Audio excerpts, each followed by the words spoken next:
Hi, everybody. Hi, Aaron.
And are we expecting everyone As far tonight? as I know, yes. Okay. Not gotten any regrets.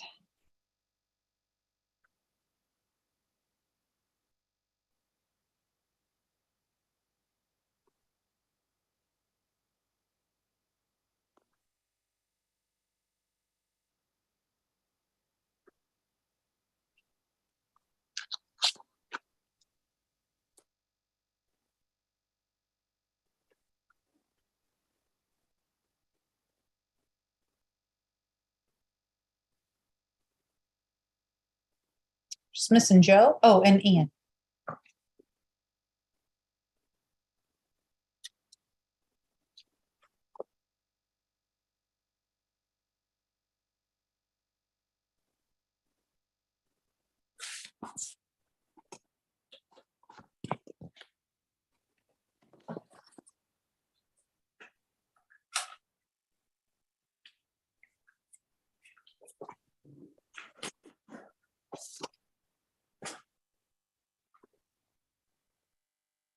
It looks like we're all here. Is that right? Oh, no, Joe. Is Joe We're coming? missing Joe. As far as I know, although you do have a quorum and can begin if you'd like. And he's typically late, so Yeah. Well, we can wait a minute. yeah, we'll give him at 7:01. We'll give him just a minute. So.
We'll give him just a little couple seconds and then a little couple seconds. That's a scientific term.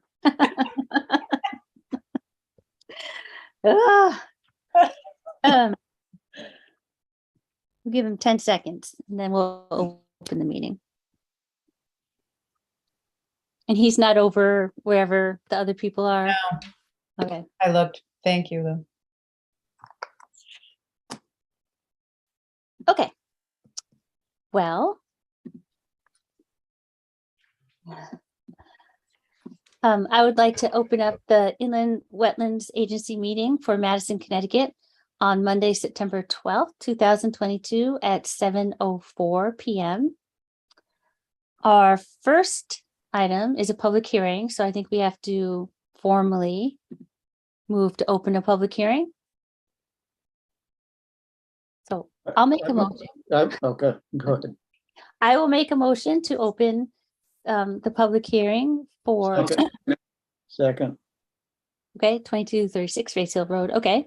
Yeah. All in favor of opening this public hearing? Okay, excellent.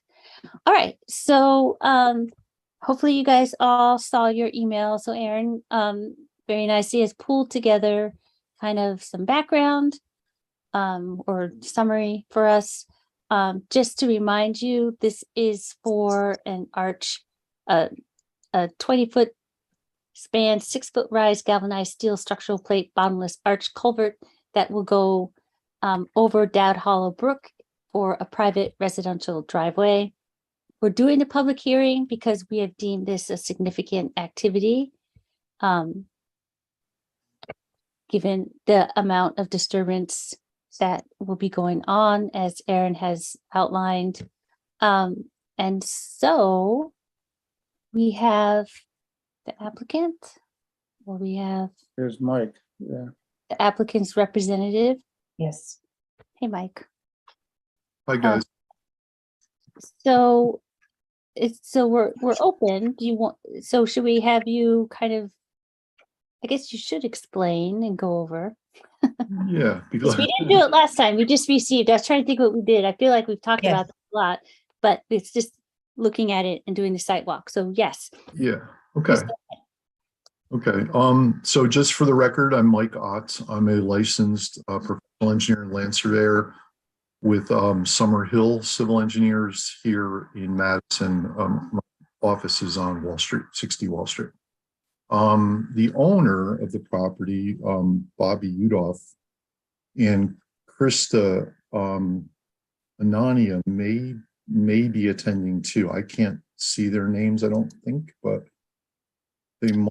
I see. Yes, Krista is on. Would you like to transfer her over as a panelist? Yeah, I think so. Yeah, and I'm guessing she's with Bobby also. Okay. So I'm representing Robert Udoff Jr. owns the parcel of land on Race Hill Road. So I'm representing him. I think we talked about this. This is we talked a little bit about it. It's about a 10-acre parcel on the west side of Race Hill Road, north of Route 80, and Dowd Hollow Brook runs along its complete Race Hill Road frontage, as you saw on the sidewalk. And actually, may I share my screen? Yes. Let me see if I can bring up something here.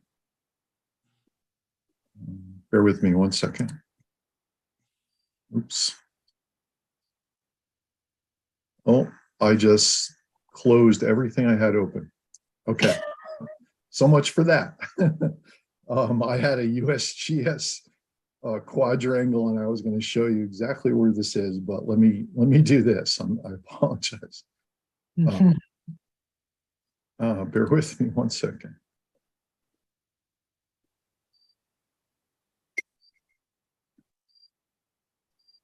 Okay, so let's see. Well, this will work a little bit. This isn't as good, but it'll work. So if you look at this location map on the plan set on the title sheet of the drawing set, this is Route 80 with this big dipped curve in it. And this is Race Hill Road coming down and crossing Route 80. And this is Dowd Hollow Brook.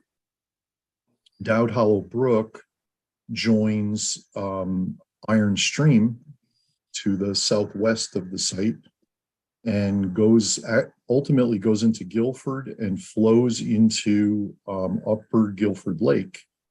And as you probably know, the Guilford Lake's outflow is to the East River, and then the East River to the Sound. Just bear with me 1 second. So a little bit of a zoomed in view. The USGS quad would have been much better. This is Race Hill Road that I'm tracing with my cursor. If you can, hopefully you can see that. Mhm. So north is up on the sheet. So if you were to go to the northwest, you'd go up to Genesee Lane. And if you go to the southeast, you'd go down to Route 80. And this is Dowd Hollow Brook, coming across from east to west across Race Hill Road, and then southerly generally along, kind of parallel to Race Hill Road. There is a pond here, as you can see. There's a small dam, which is a bit off this image, but there's a small dam that forms this. It's a run of the river dam, and it forms this pond. And although I don't have the parcel lines on this sheet, the property is generally here, the area I'm circling. And you can see before I even zoom in, that Dowd Hollow Brook, as soon as it crosses Race Hill Road, it takes a left. And it, as you can see, it just essentially parallels Race Hill Road all the way down. So that's what I meant when I said earlier, and on the sidewalk, Dowd Hollow Brook flows along the entire subject parcel's frontage as well as the next parcels downstream. So I'll zoom in a little bit. We had talked on the sidewalk about, we had approached this neighbor to talk about the potential for the rights or in some form to use a portion of his land to access the 10-acre parcel. But that turned out to not be a viable option. So that's why the crossing. And you can see, I think you guys probably saw this in the field, that if you crossed up here, you could come around and avoid, the actual stream crossing. But it would be on someone else's property. In addition, it turns out there is a vernal pool that Richard Snarsky, our wetland scientist, has, identified within this inland wetland about where my cursor is, if you can see that. You can see the hand. So that would have been problematic also. So that's the only other thing I should tell you is that, as you probably saw in the field, there are twin 48-inch circular concrete pipe culverts beneath Race Hill Road here. It's about 150 feet upstream of our proposed crossing, and that carry Race Hill Road over Dowd Hollow Brook. Those were, I believe, if I remember right, those were constructed in the late 80s or early 90s, I'm guessing, if I remember right.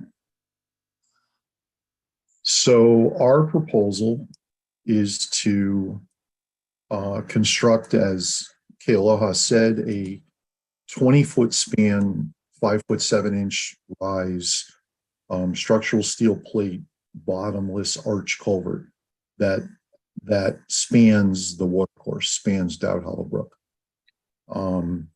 The Dowd Hollow Brook is 40 feet or less from the edge of Race Hill Road. You can see how close it is, actually. If you can you all see my screen, by the way? Yes. Okay. So Dowd Hollow Brook is quite close to Race Hill Road, as you can see. So and as you saw when you're on the sidewalk. So the proposal is to construct this structural plate bottomless arch culvert that would carry an 18-foot wide driveway over Dowd Hollow Brook to access the 10-acre parcel. And that's the construction of the culvert and the driveway, about 280 feet in length in total. I zoom out. So about 280 feet from the edge of Race Hill Road to the end of the driveway construction. that's the proposal before the agency now. Someday, when the property owners are ready to build their home, we will have the property surveyed and the entire property looked at for the presence of inland wetlands. And it's possible we might be back to you for, the work associated with the home. But right now, this is the only proposal, before you. The blue line, the blue dash line, is the 100-foot upland review area from this inland wetland, as well as from the inland wetland associated with the brook. So Rich Snarsky delineated in the field flags 1 through 15, I believe it is. And I think you can see the line with the dark triangles. I think you saw this in the field. This is the inland wetland boundary on the east side of the brook, and this is the wetland boundary on the west side of the brook. And then there is an inland wetland on the adjoining property that extends onto this property, and this, between wetland flags 6 and 7, is where the vernal pool is located that Rich identified.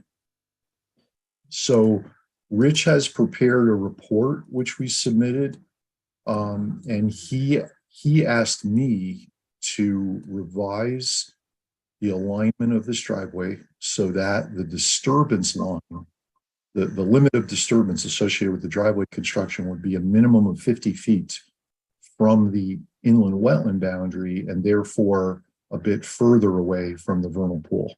So I did that. This revised plans that we submitted, I think the revision date is 9/6, reflect that this revision that you see in the driveway alignment to make sure that at the closest point here at wetland flag 7, this sediment control barrier, this arc, is actually part of the 50-foot arc from wetland flag 7.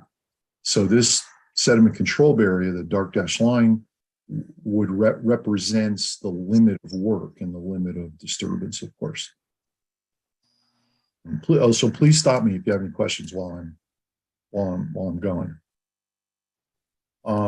So, and as I told you in the field at the site walk, you can see how I extended the driveway beyond the blue line, beyond the 100-foot upland review area, and that's so, if we're lucky, there may not be any other regulated activities in the future, and this permit, should you choose to approve it, would take care of crossing the stream as well as the driveway construction within 100 feet.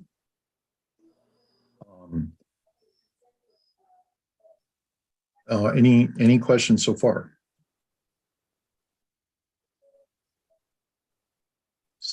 So the watershed area to this crossing location is approximately 1.7 square miles, and the culvert is designed to convey the peak discharge from the 100-year recurrence interval rainfall event, and the discharge is about 480 cubic feet per second. The culverts, the twin culverts, about 150 feet upstream, roughly here, do not have anywhere near that capacity to convey that kind of discharge beneath the road.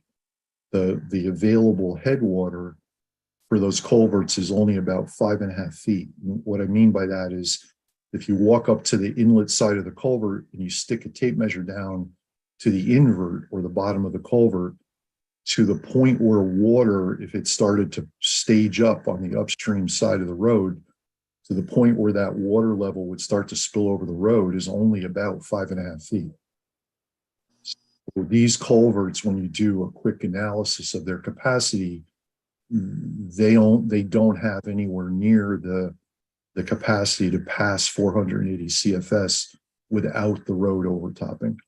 But they were put in a long time ago, and this is today a new construction, so we're meeting current standards of practice. So Dowd Hollow Brook is not within a special flood hazard area zone. It's located within flood zone X.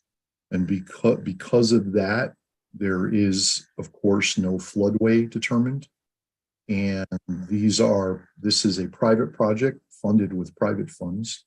So all of that would say that we don't have to quite meet what the full standards of practice would be for a watercourse crossing if those factors were different. But we didn't approach it like that. We designed this in accordance with the standards of practice that would be applicable if those factors were true for this location.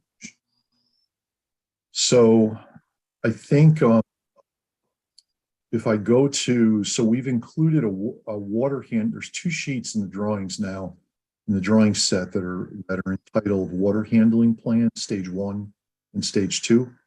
So these are guidance for the contractor on how we think as the engineer that the construction should take place. The contractor has to submit a formal water handling plan of his or her own for our approval prior to the start of construction. And this is standard practice. This is the same thing. If you recall, and I wasn't present, but I'm quite sure you heard all about this during the presentation for the County Road bridge replacement, as well as the Heatherwood Drive culvert replacement, which are under, as you know, are under construction, both of them right now.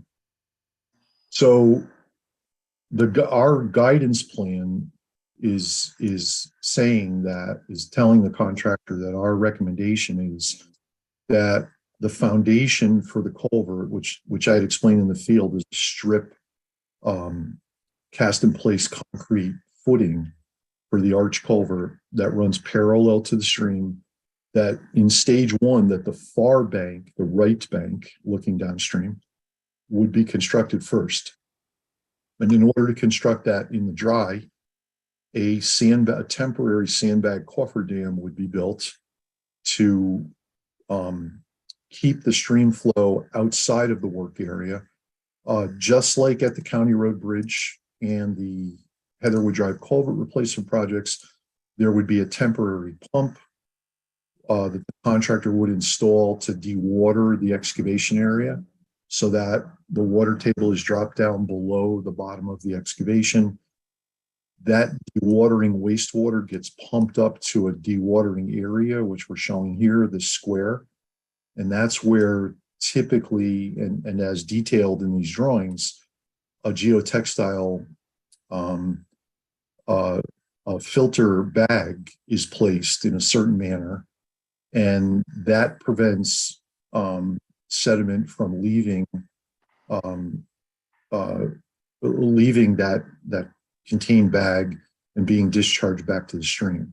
You probably, if you've been to the Heatherwood or County Road sites, you will see them in operation at those sites. There's generators at those sites. The pumps are on 24/7 right now anyway, in order to keep the work areas dewatered. So what would happen is the contractor would do a temporary stream crossing. We've also, on this plan, there's notes that indicate that he or she has to submit a plan to us for how they would do that also. I think we talked in the field, it's typically done with timber mats that are laid across the stream. It's roughly 15 or 16 feet in width. So they would temporarily cross, construct the temporary cofferdam, also install 2 temporary diversion pipes because we're reducing the channel cross-sectional area, we're going to add 2-foot diameter pipes to help convey flow safely around and by the work area. So in stage 1, they would cross the stream, install the temporary cofferdam and the bypass pipes, complete that construction. In stage 2, the next sheet, they would just do the same thing on the other side. They would just flip over to the east side and do the exact same thing. And in that manner, both foundations on both sides would have been constructed. From there, it's the erection of the steel plates, or they're big steel curved corrugated plates that come on a tractor trailer, and they get lifted with a very large excavator, and they're put in place and temporarily braced. The crews bolt them all together, and that's how the arch is formed. And once the arch is formed, fill will be placed between the road and the arch to create that embankment as you approach the culvert. Same thing on the other side. Fill will be placed on the other side, and then the driveway construction will take place also. What I didn't mention is, what I forgot to mention is, after the two foundations are done, the contractor removes the temporary cofferdams and the temporary diversion pipes and reforms the stream bed channel as we've shown on the plans. They typically will, before they put the cofferdam in and the temporary diversion pipes, they take the natural stream material out and stockpile it, segregate it, separate it from other materials so that they can use it to put back and reform the stream channel. And the reforming length conservatively is 40 feet of stream channel length, parallel to the stream. Any questions so far? Yes, if this is approved, who would supervise the construction? So it's really, I would be there, of course, but I think if the commission, if the agency, wants to talk about making it a condition of approval that someone observes the construction, is the term we use. Not engineers definitely don't supervise the although it sounds like that's what you should say. It's really that we observe the construction. But if the agency wanted to make make that a condition of approval, that's easy to do because I'm going to be there anyway. And what we could do is give the wetland officer periodic reports on the different, as the work progresses, and what's been completed and what's left to be done. And of course the wetland officer would be coming up periodically too. Mike, I think you said at the site visit, but how long do you expect the construction to last from start to finish? Well, let's see what I said on the drawings before I tell you something different. I think I estimated, I estimated 8 weeks. Okay. Yep. So it could go quicker than that. I try to be conservative. So I'm estimating 2 months, and that means, it's not going to, of course, it's not going to take 2 months to get the culvert all put together, but there's, driveway construction and grading and guide rail installation and topsoil placement and turf establishment and, that kind of thing that takes some time, as you know, Lee. Yeah. Yeah. So that was my estimate of the construction period. This is not because the only cast in place concrete work is the 2 strip foundations, which are really different than a typical house foundation, other than they're wider, they're deeper, and the reinforcing steel is much more extensive and larger. That's essentially what they are. They're strip, 40, 30 actually a little bit under 30-foot long footings, 2 of them. So that's a much reduced scope of work, as you can imagine, as compared to the County Road Bridge, for instance. Very, very different.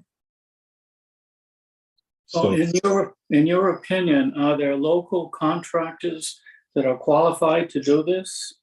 there definitely are. Schumach Construction in Clinton. Kinder Okay, yeah. Construction in Clinton. Yeah, they're the Macknick brothers in Old Lyme. They all do this. They all have all three of those. There's three right there that have Okay, extensive experience. Yep. right.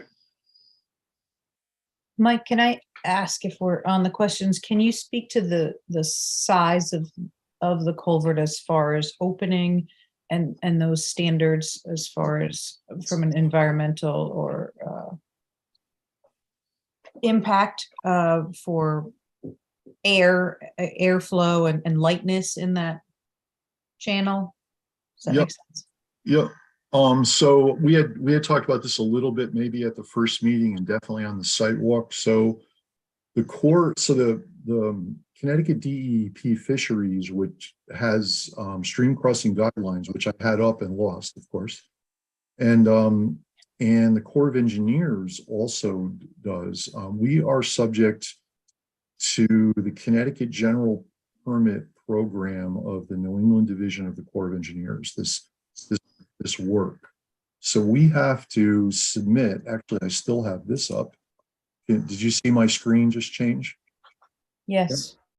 So this is the Corps of Engineers self-verification notification form that we have to send up to both the Corps and the Connecticut DEP. And it's only a couple pages and there's not a lot of information, but they have the ability when they review this to request more information. They may request, they may request a site visit, they may request a conference. But this is the form that has to be submitted. And you can see, if I zoom in, you can see it's asking for the state or local permit number. And that would be your approval, because there is no direct state permit required. So the Corps' requirements include, first of all, the Corps and Connecticut DEP would prefer a bottomless culvert and that the water course be spanned, which we're doing, of course. And they also require that the length of the span be 1.2 times the bank full width of the water course. In this particular case, the bank full width is what you saw, the practically the limits of the stream channel that you saw in the field. They also require that there's an openness ratio requirement. This is what I think Aaron was talking about. The cross-sectional area of the culvert, the waterway opening divided by the length, is the openness ratio. And it has to, in units of feet, it has to be greater than or equal to 0.82. And we are well beyond that. And the purpose is to not have long, small, dark, culverted crossings of watercourses. So this is, this is roughly the crown of this culvert. The inside top is roughly 6 feet above the stream channel bed. And it's 27 feet long. The culvert itself is actually 27 feet long. So that's what Aaron wanted me to mention. I think we did. We talked about this a little bit on the sidewalk. The other thing I've forgotten to mention, let me switch screens again, regarding the construction. And I know we talked about this, but there are end walls. I'll trace it with my cursor, but these straight, narrow rectangles on both sides of the culvert, those are reinforced soil segmental retaining walls. if you've driven into where Panera is in Guilford, the retaining walls on both sides as you drive in, on both sides of the driveway, that's what those are. The tan colored block, modular block walls. Are you guys familiar with that? That's what that is. That's a soil reinforced segmental retaining wall, and that's what these end walls are. So, but that construction is all done with a skid steer, a small, very small machine, and a lot of hand labor. They place a crushed stone base for the wall, and then by hand, they build up the blocks, and they place geotextiles that go from the wall backwards into the driveway, and they backfill it with, typically lately, with crushed stone. And that's all done with a small skid steer. And of course, the stone base is only the portion that's outside of the stream channel, this short portion and this short portion. Same thing on the other side. And then the blocks come up over the arch. I might be able to find a picture if you want me to. I know I have pictures, but probably take me a few minutes to put my hands on them.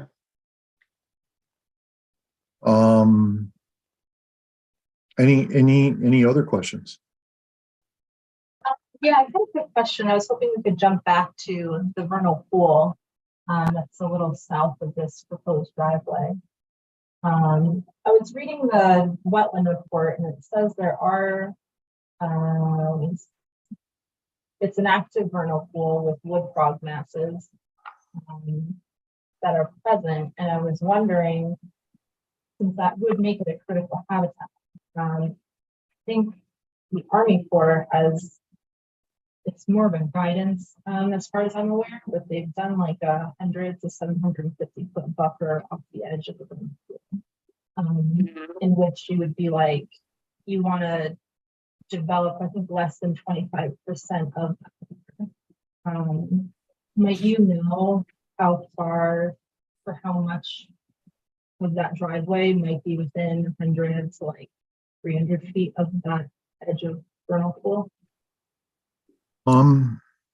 You were breaking up a little. You were a little fuzzy, Anna, but I think I understood what you were saying. Rich Snarsky explained that to me also, and I've been on the periphery of that on other projects. This entire driveway, the disturbance between the sediment control barrier, this dark dashed line, and this dark dashed line is all within 100 feet of this wetland. And you can kind of readily see that by see my blue arc here. That's a 100-foot arc, and then this piece of the arc is 100 feet from this boundary. So, or this close, actually this flag of this boundary. So that, clearly, how do I describe it? I can open my CAD file to show you, but if you imagine this arc continuing around like this, you can see that clearly all of this driveway construction is going to be within 100 feet. Mm-hmm. For sure. So I think just a thought to throw out to the wetland members is maybe seeing a table on the plans or some sort of display of, how much disturbance is actually happening within 100 feet of that vernal pool specifically. And if we can, I don't know if there's any alternatives to where that driveway can go to get further away from that vernal pool, or maybe just tighten up those soil erosion measures. So I think I could hear you. So this table, this is the wetland and watercourse impacts table. This upland review area disturbance is, let me zoom back out, of 11, almost 12. I'm sorry, didn't mean to do that. So this upland review area disturbance of almost 1,000 square feet is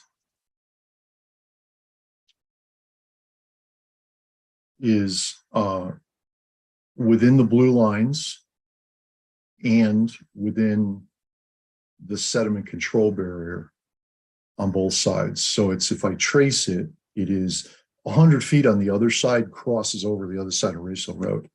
So if I were to trace the disturbance limits, it's all along Race Hill Road, down along the property line to the barrier, along the barrier, across the stream, you know, up to the barrier, up to this blue line, and tracing the barrier back and then back to Race Hill Road.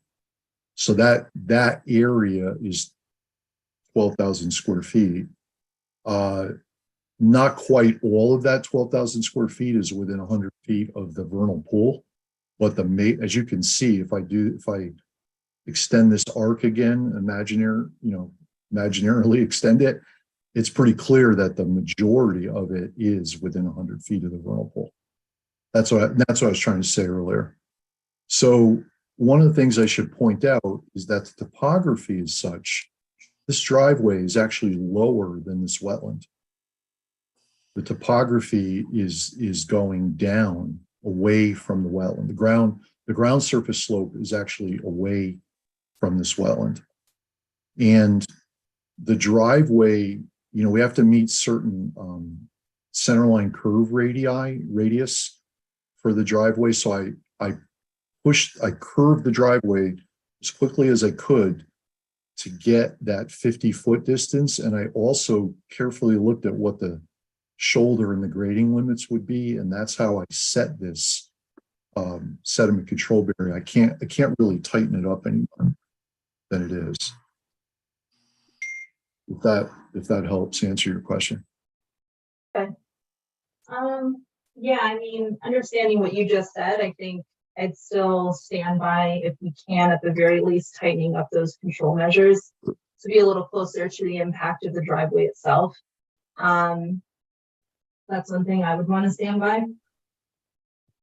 Yeah, so I guess I guess what I'm trying to say is I can't, because although you don't see any grading here because these are 2-foot contours, if you compute the center elevation of the driveway and come across the half of the width and the shoulder and the grading limits, it falls just about where this is. That's how I set it. So I can't take this barrier and move it this way. I could if I could move the driveway to the right, but I can't.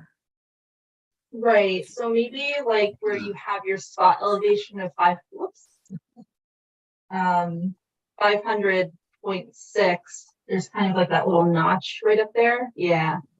Yeah. Maybe just tucking that in a little bit if you can. Again, just to try and tighten up that line. Here. Again, to protect the Yeah. Yeah, here I could. Definitely. Yep. Yeah. I try when why can't you move the driveway over? Because as I said, there are centerline radii that we have to respect. We can't come over the culvert and just kind of hang why can't you move the culvert over? The entire crossing, why can't it go further to the south? How was this crossing location selected as the most prudent alternative? If you stand on the site and look at the topography and the width of the stream channel, I believe it is the logical place to cross. Sure, if we move the culvert downstream, the whole driveway would go downstream. Absolutely.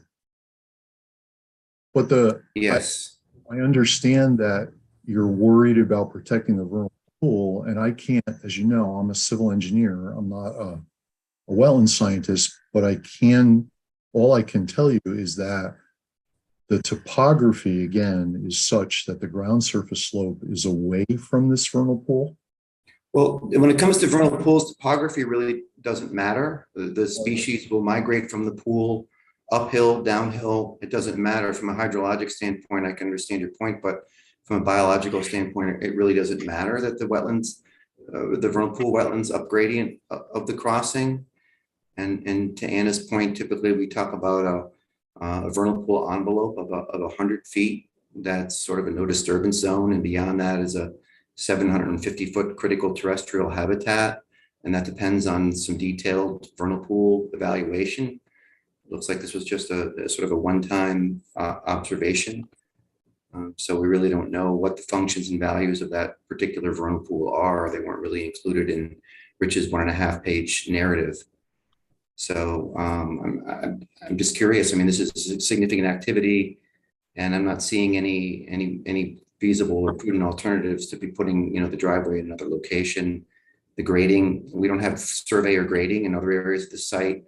I'm not even seeing, property boundaries or wetland delineation, where this driveway is headed. We don't have a future view of the proposed development. And I'm not sure how far Rich went. We don't have a delineation report that describes the rationale behind the flags that he hung in terms of, how far into the property did he go?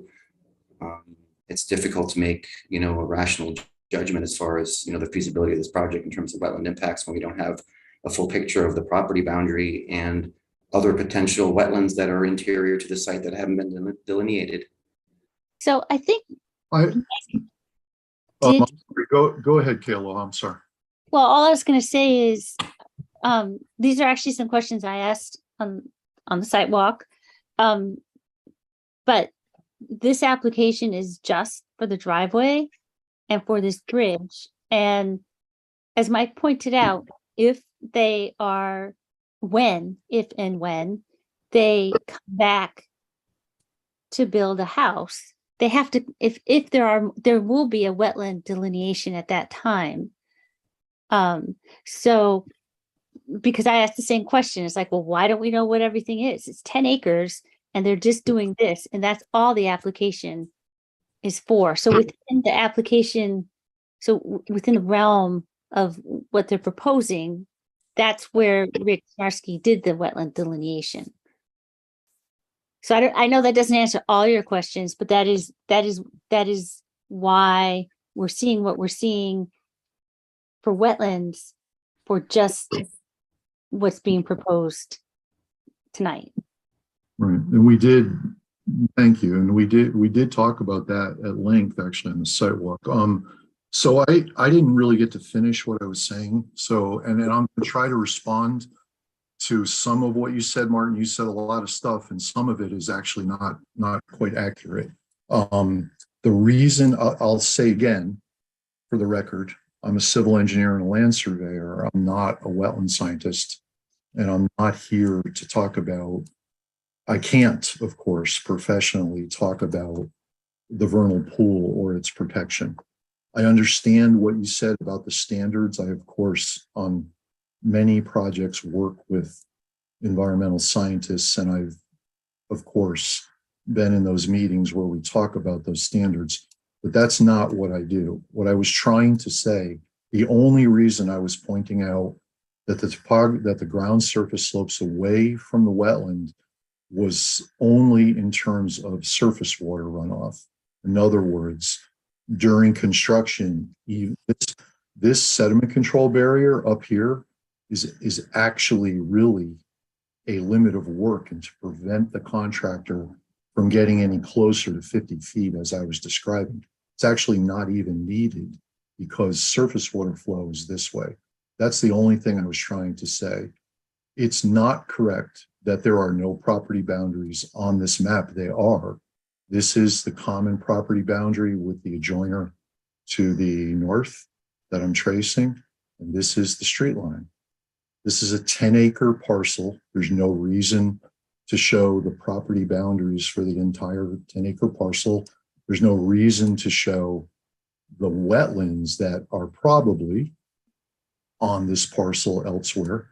It is not accurate that there are no, I think you termed it survey grades. The existing topography is shown, as you can see, within the limits of our activity, and so is the proposed grading. This is the last proposed grade by elevation 504, last proposed elevation contour. So just for the record, all those things in fact are shown. To go back, the only person. Yeah, maybe you misunderstood me, Mike. I'm sorry to interrupt, but maybe you misunderstood me. I was talking in terms of feasible and prudent alternatives for a crossing. We would need to see all the property boundaries and other areas of topography and grading to evaluate other proposed locations for the driveway. Okay, so in my opinion, that would not make sense, because if you were on the sidewalk, you would have heard that I said a couple of times, and I even offered to go walk down the road with everyone, that you can, it is readily apparent that along the complete frontage of this 10-acre parcel and the adjoining parcels to the south, the topography between Race Hill Road and the stream is too steep to make a crossing. This, in fact, because of that, this in fact is the logical place to cross. It's readily apparent simply actually by driving down Race Hill Road and just looking out your window as you're heading north. Just look out to the left, and it's very, very. So, and as I said earlier, we approached the neighbor to the north to try to not cross the stream, but you know, that's a private matter, as you can imagine. That just didn't work out. But we did in fact approach this neighbor.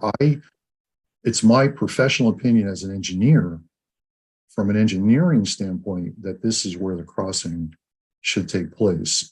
Only Rich Snarsky on our, who's representing the applicant, can talk about the protection of the vernal pool. He, as I said earlier, he asked me to change the driveway alignment to get a minimum of 50 feet away, which is what I did.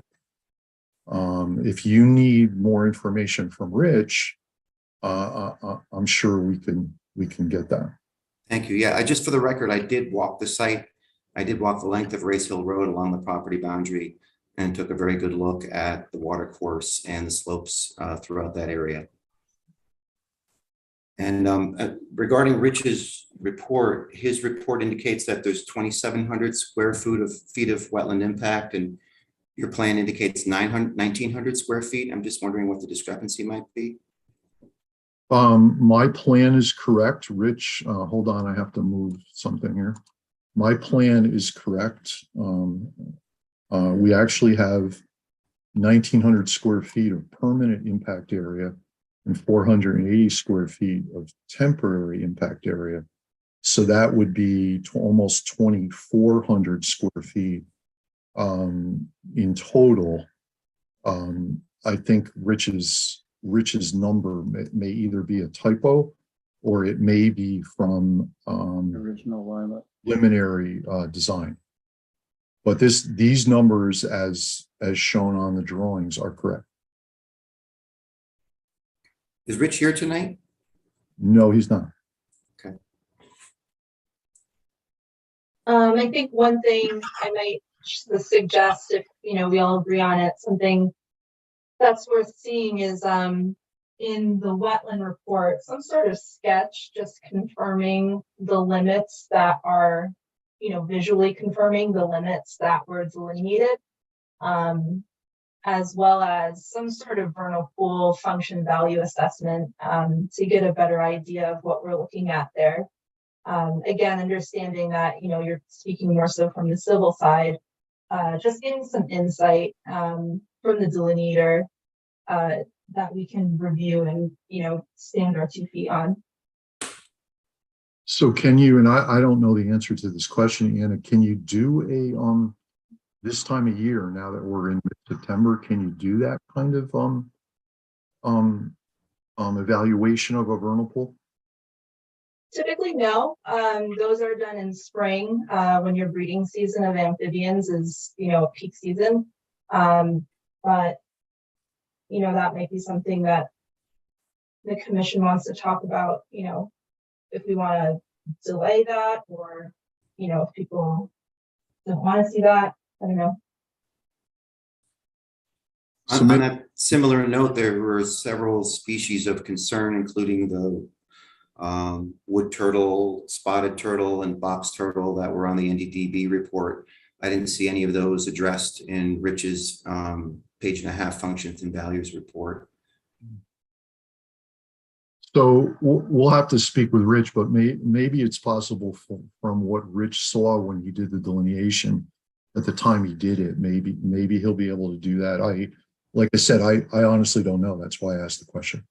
Well, I should say I kind of know there's a good time, and I figured it wasn't the right time now. The little bit I do know. So let me go. I want to go back to what Aloha was explaining. Rich, when I was out in the field with Rich when he delineated the wetlands, and I walked this with him and explained to him where the limits of the driveway would be, and he looked at, as I explained to the agency in the field, he looked at a large enough area in this corner of the property to know that there are no other wetlands within 100 feet of our activity. So we did do that. We walked this, and we knew roughly where this was going to have to end once he set these flags.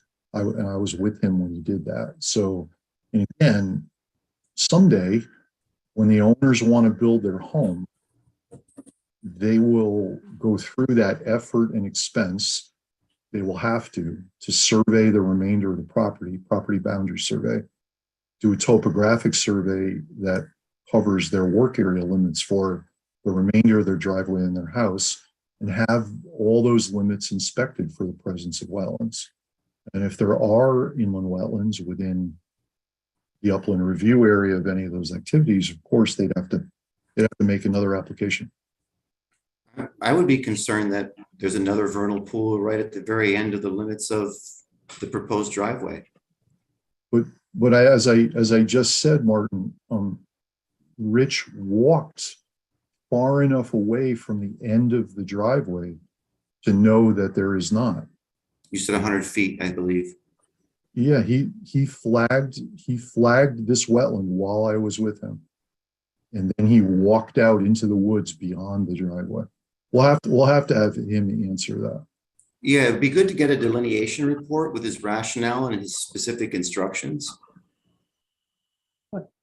It's difficult to get your mind around this piece of property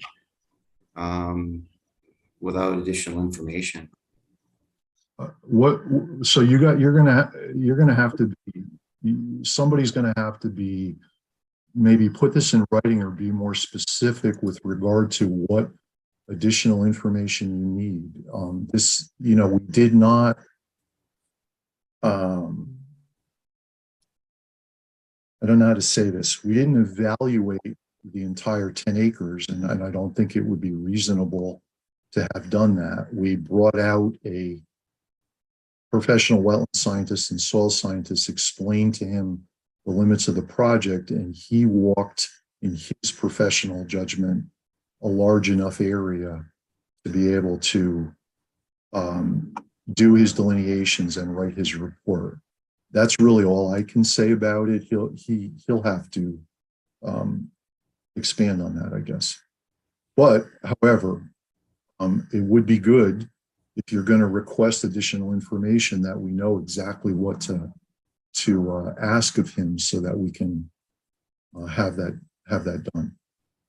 Yeah, and in that vein, I mean, his report is entitled a Functions and Values Assessment, and it's really a very light treatment in terms of specific wetland functions and values. In my experience, it doesn't refer to for instance, the Hollins and McGee 1998 method, or the U.S. Army Corps Highway Methodology Workbook Supplement methodology for a specific functions and values report. Usually they're pretty in depth.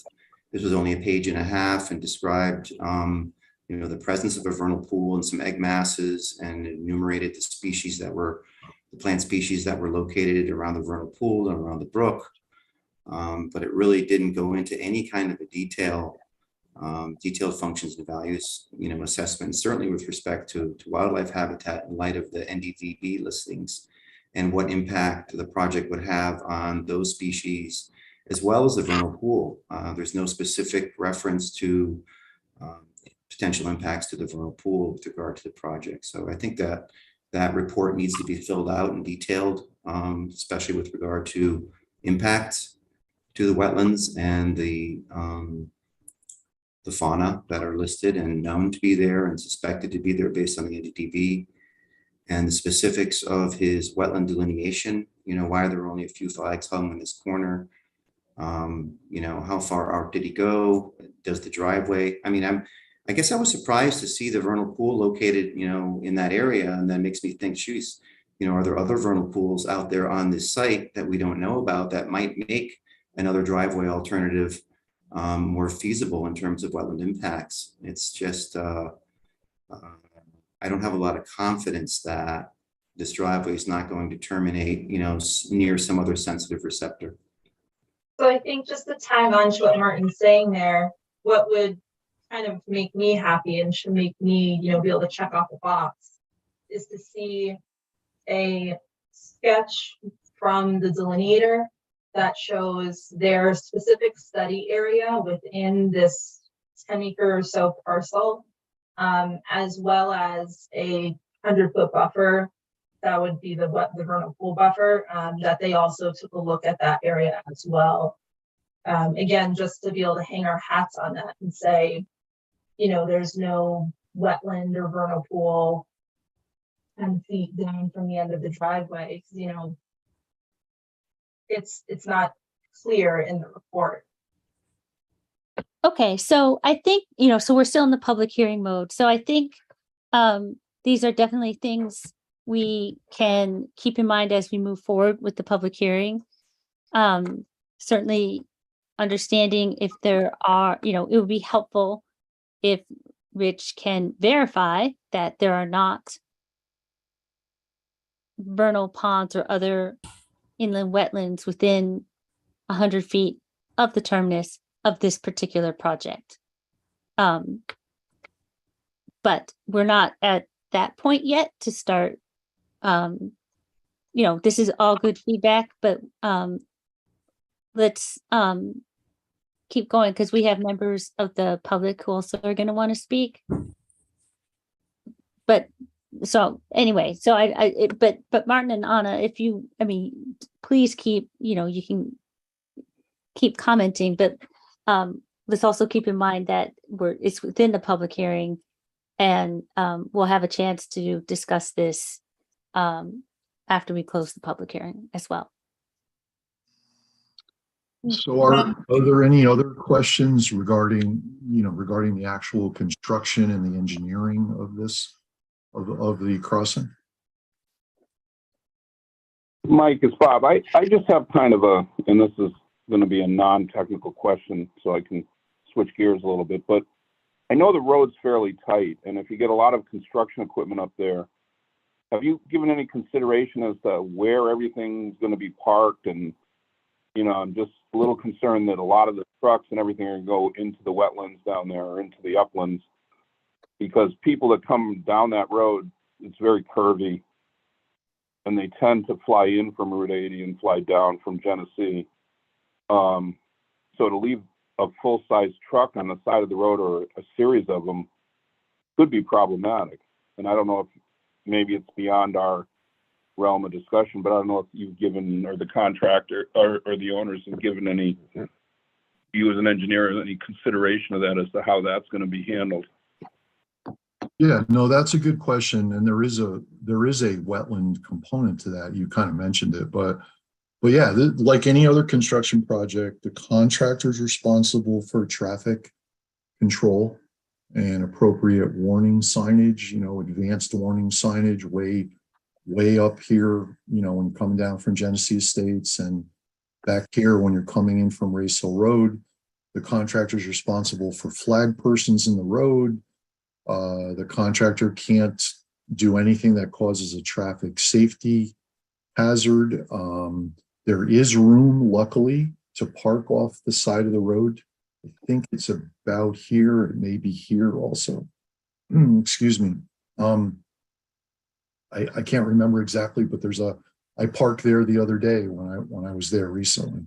And more specifically, Bob, regarding the wetlands, there's notes on our drawings that indicate it's pretty standard practice that material and equipment storage areas have to be approved by the engineer. The contractor can't just go beyond these disturbance limits and start storing materials or parking vehicles. Where vehicles are fueled has to be approved by the engineer also. All those notes, those are standard things that are actually on our drawings. But so that will prevent the contractor from going outside the limits of disturbance that we show. With regard to traffic safety, it's all the stuff that I just mentioned. It's just like any other construction project, just like constructing the last home on Chapman Avenue comes to mind. Chapman Avenue is very narrow, and there was all kinds of trucks and contractors and material suppliers and all kinds of issues. Just it's a normal construction project on a narrow, busy road. Thanks, Mike. Yep.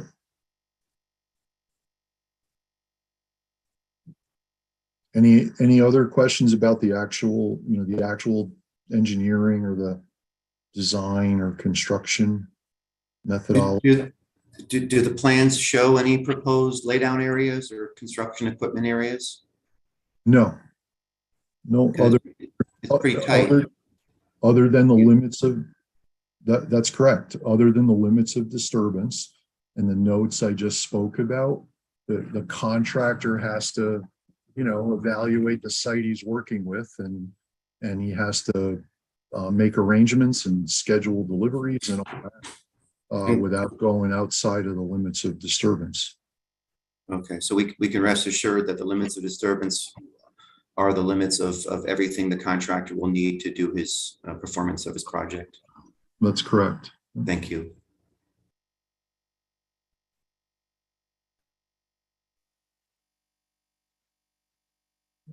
Anything else? Or you're Yeah, I was muted. I was talking to Yeah. myself. Other questions for Mike? I don't have any. Okay, well, this is a public hearing, and of course, we are going to be able to ask more questions of Mike and discuss within ourselves details of what we've heard. And as we open it up for public comment, of course, please keep in mind if other questions come to you that you want to clarify with Mike. But we have had some public comment, and this is a public hearing. So if there are members of the public who would like to speak, I think this would be a good time. We just ask that you raise your hand. Your virtual hand. Virtual hand, and we'll allow you to speak.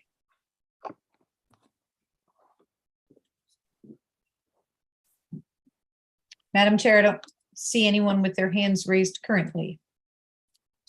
I did have one comment that we did receive one written correspondence by the adjacent property owner, Jerry Gerlitz, which is the property directly to the south. And that is included in the record. And if there aren't other questions, we can give the applicant an opportunity to address those concerns that were raised as well. Do you have that letter handy, Aaron, that you could put it share your screen? I might Yes. both too, but I might. That's a good point. We probably should try to at least speak to his Mr. Gerlitz is unable to attend this evening, so he gave us written correspondence. Can you see that, Mike? Everyone? Yeah. Yep. Thank you. So Jerry Gerlitz called me. We know each other. He is a professional engineer and land surveyor also. I think he's retired now or just retired. He is the pond that I mentioned earlier when I was showing you the ortho photograph, the run of the river dam and the small pond, that's his pond downstream. It's about 750 feet downstream of our crossing. And his questions, I can only answer 1 and 2. 1 and 2 are really easy. This stream crossing has been designed and the design's been documented and the plans have been prepared in accordance with standards of practice. You know, all the typical required erosion and sediment controls are shown on the plans. There's a water, as we went over, there's a guide water handling plan. I forgot to mention, I mentioned it last time though, that there's an in-stream turbidity curtain immediately downstream of the work area. All of that is standard of practice measures to be taken to protect against the discharge of sediment into the watercourse, as well as the wetlands associated with the watercourse. Same things that you saw for the County Road Bridge and the Heatherwood Drive culvert replacement. That's really all I can say about number 2. Number 3, I would not even attempt to issue. I guess all I can say about number 3 is it is the contractor's responsibility to install and maintain all those controls that I just talked about. And that's really all I can say. I think you can all imagine that no one can really answer that third question.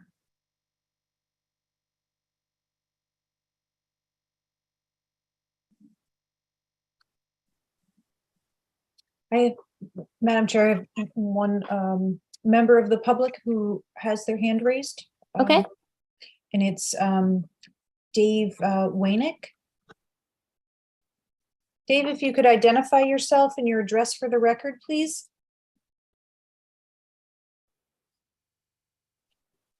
Can you hear me? Yes. Excellent. Hi, Dave Wanick, 161 Race Hill Road. How are you? We're doing well. Good. Hey, before beginning, Ed Wolf and his wife, they're adjacent property owner. They're trying to get into the Zoom call. Would you let them in? Into the Zoom? Apparently they're in the lobby. There isn't a waiting room, so there should be, there is a live link right on the town's website. I'm not sure why they would be stuck in a waiting room. Yeah, I'm not sure either. But okay, if there is an ability to allow someone to attend the Zoom, if there is a waiting room, apparently they're in it, unless they mistyped the meeting invite, which is possible too. Yes, if you're able, are you in contact with them? Yeah, I'm texting them. So if you go right to the town's main page, website, madisonct.org, right on the calendar, there should be a direct link to the Inland Wetlands Agency meeting. Okay. And the agenda will have the not only a live link we'll have there, but we also have the meeting ID and the password. So hopefully, and what was their name? Ed and Diane Wolf. They're an adjacent property owner. Okay, no, I don't see them here in attendance. So okay, okay, we'll give them a minute to keep trying. Sure. But go ahead, Dave. On a related note, right? It's all very fluid, and happy to have a new neighbor, but just have questions on timing. So maybe Mike can answer some questions on this too. I think I saw in the documentation, because of turtle impacts, there's a pause. Is there a pause between November 31st and March 31st or something like that? Okay. I'm sorry, I was muted. Yes, again, Dave, I'm not my area of expertise, but I read the letter a couple times, and yes, there was a recommended, there's a recommended window, I believe, for construction in that letter. Okay, so likely spring next year, not this year, given permitting and other timelines. Yeah, can I share? I actually have the letter up. I forgot. Can I share my screen? Yes. Just bear with me one second.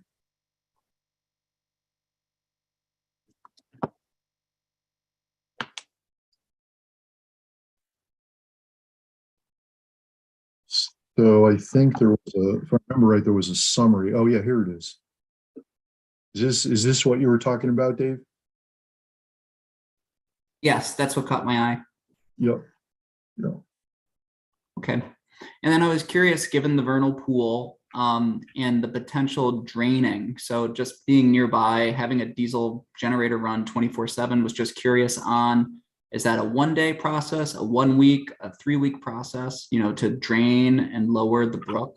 And are there impacts on the water table near the vernal pool? So what I meant there, Dave, was I was just kind of explaining that if you walk up to those two other sites, those are on, they appear to be, it depends on the stage of the work, but they appear to be on all the time. There's a generator there. You don't know until the contractor goes to dewater. We won't know how long the pump will have to run, but this, as I was saying earlier, this construction is a much less in scope and therefore in time. Those footings are, again, pretty much just like you would see in normal home construction. They're just a couple of feet deeper and a couple of feet wider and have more steel in them. So unlike, for instance, the county road bridge and the Heatherwood Drive culvert, where they're actually doing drilled shaft foundations, a much bigger work effort and very time consuming, very different. So I don't expect that on either side of the stream that the pump would have to run 24 hours a day, and I don't expect it would be a very long time period. The contractor really has to, get in and out of there and do their work. It's not a lot of concrete. It all comes in, it'll come in 1 or 2 trucks, and it should happen relatively quickly. Thanks, Mike. And if we just want to follow up on alternatives as well, I'm happy to talk offline with you if you want to talk again about alternatives to the proposed location. And maybe we can continue that at a later time. Yeah, that should be offline with the owner, of course. Yes, of course. Happy to do that. So don't have to talk now about that. Otherwise, I'm okay for now. Thanks. All right. Thank you. Did we get the other people? The wolves, did they find a way? They're in. They're in, okay. Yes, I see them here. Thank you.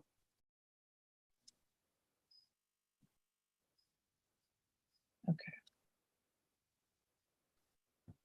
I'm not sure if they'll speak, but they wanted to attend. I'm all set from my end. Okay. Great. Thank you, Dave. Thanks, Mike. Thanks, everybody. Okay, so this I is do have one more, Kayla. I don't know if you Okay, can good. see. Did you see? Okay. no, I didn't see. I can't see any of the room. Oh, you should. If you click participants, you should be able to see. That will open up a side panel. Oh yeah, there it is.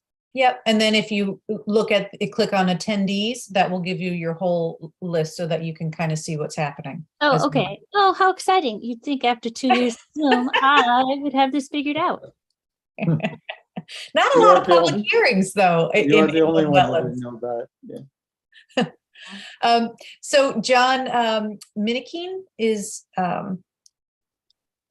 here. If you could identify yourself for the record. Sure. My name is John Minicky, and I'm at 171 Old Toll Road. And I think I was in the same ballpark as our other friends that couldn't get in. So I just wanted to say the reason why I heard about this was because of a letter that was sent out, and that meeting ID and password. It said that there was that it said the meeting was already in progress and we couldn't get in. So after sitting out for about 45 minutes, I ended up going back to that letter, and I went back to the Madison website, and then I clicked on the link just off of the website. But the letter that I saw had an actual Zoom meeting ID and a password that wouldn't let me in. So I'm assuming that's what the other folks had as well. So I apologize. Thank you I didn't try that for 45 minutes. I thought you guys were in some kind of other meeting, to be honest with you. So I joined late. So Mike, I know you and I talked, I was one of the guys looking at the actual property a long time ago.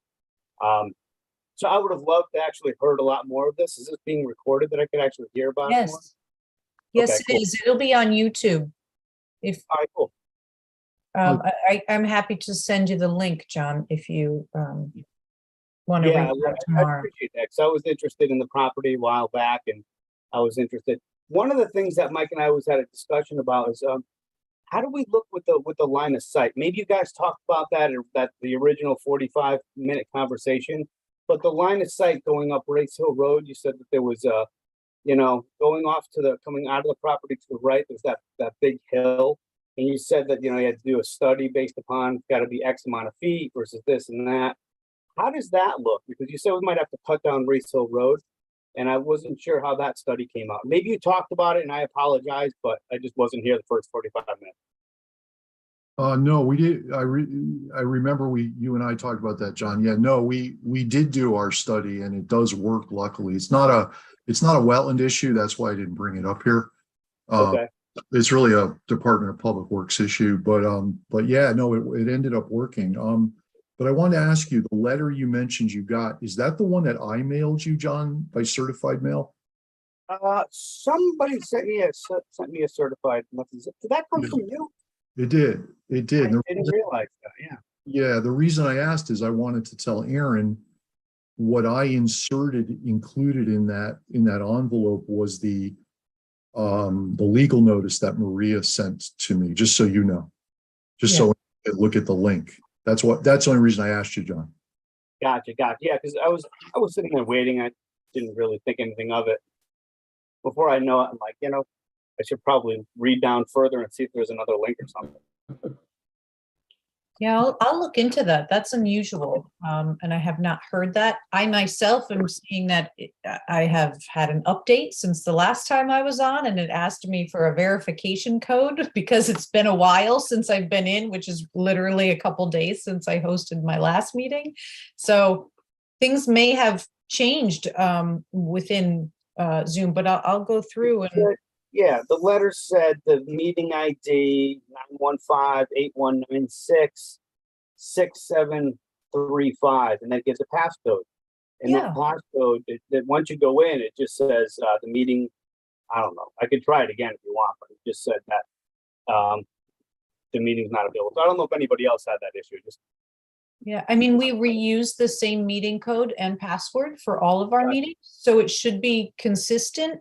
But I'll go through and look, and it seems like there's likely that the hearing may be continued to the next meeting, which would give others a chance if they had trouble today as well getting into the meeting and wanted to hear or had questions, that could give them another opportunity to be heard as well. So I appreciate it. I just figured I'd give you my insight into that. Thank you.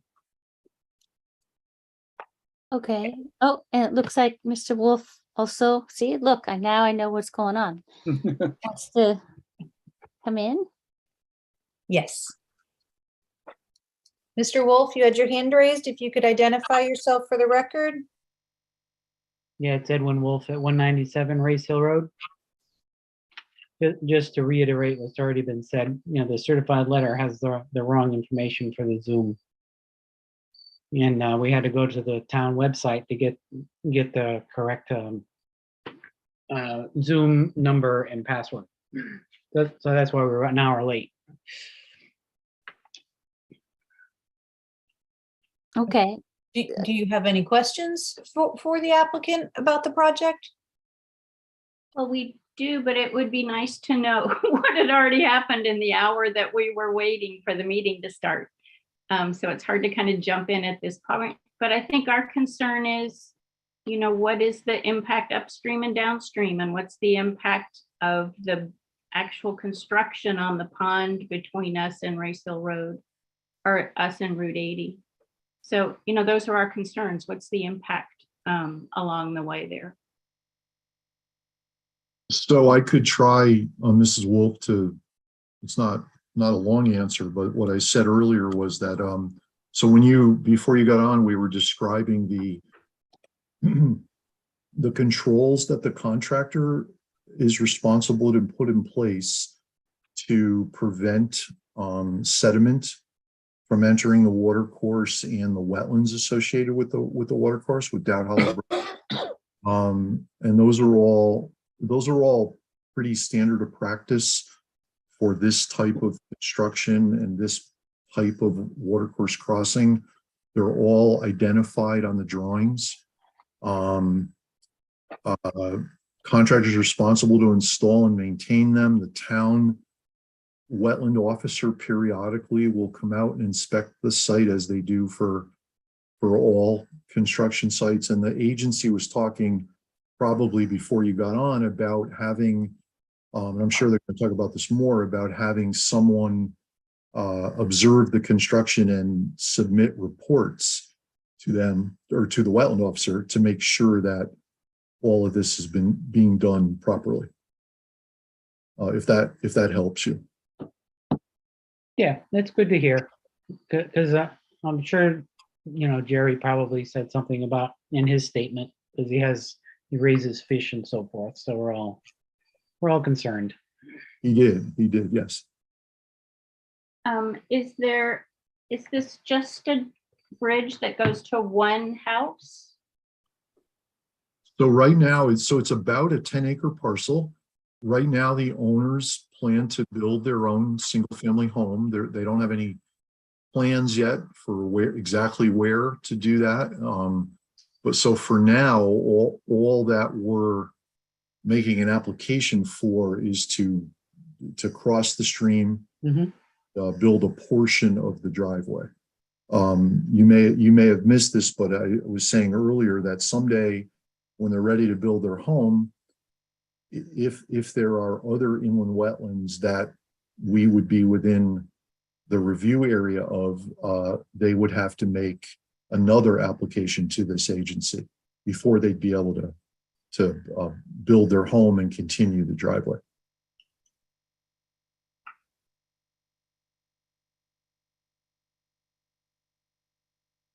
do you have other questions for Mike? I think those were our main concerns. Okay, thank you. All right, I am looking at the panelists, participants, attendees. Is there anybody else who would like to speak? Raise your virtual hand and I'll see it. Okay, so Aaron, you briefly alluded that we may be continuing, or it could be an option to continue. Yes, so I can explain that a little bit, and I think just kind of explain just for a matter of procedure, since the commission doesn't often have public hearings. And so I did provide a staff report to the commission. I have yet was unable to post that on the website. Did provide a copy to the commission. There is one in the file in the land use office, and one was provided to the applicant as well for reference. In there is explanation as far as what is significant activity, how that's defined in your wetland regulations, as well as findings that the agency needs to make in rendering a decision. just from a matter of housekeeping, I think it's helpful when the commission is, or when members of the agency are looking for additional information, that you discuss that between yourselves on the record, and come to a conclusion of what the agency as a whole is looking for from the applicant. That seems to be a little more productive than individual members requesting information one at a time. So that I think is helpful to, if you have additional questions, or if you want to revisit any of the concerns that Martin or Ann had earlier in the hearing. You have, you may hold the public hearing open to the next meeting that is within your statutory timeframe, if you are looking for additional information, or perhaps to allow for an opportunity for the public to be heard as well. There was indication from neighbors that there may have been some type of defect within the notice. However, those neighbors have been able to get into the meeting. I don't know how many other abutters were looking to access the meeting, but that is always a good thing, to allow them an opportunity to be heard in case there is an error with Zoom. So that's my 2 cents, I guess. Maybe kind of talk amongst yourselves and see what information you'd like the applicant to provide to you for the next meeting, unless you're fully satisfied and wish to close the hearing, I guess. But it seemed to me that at least some members had some concerns, but we haven't heard from everybody at this point. So maybe lead from there, Kealoha. Okay. So I'll just start with the one observation that there clearly were issues getting into the meeting. And the people who have gotten in haven't been able to see what was discussed in the prior hour and a half. So I'll just put that out there as one reason to perhaps hold the meeting open. And yes, it's clear. So Anna and Martin, you both had some additional information that you were requesting from the applicant. And I'd like to get back to that, but I wanted to get a sense from Lee, Bob, and John if they had anything to add as well, or comments. No, I don't have anything to add, although I think it is a good idea to give the public, particularly the people that joined late, the opportunity to watch the YouTube online, so they know what we've talked about, and so they'll have they'll be able to, if they have any questions as to what they missed, they can answer it at the next hearing. I mean, at the next meeting. Okay. Bob or John, any comments? I'm good. No John? Okay. comment. So Anna and Martin, you both had some detailed concerns and comments regarding this application. And I do think we should, as an agency, decide what additional, if any, information we want from the applicant.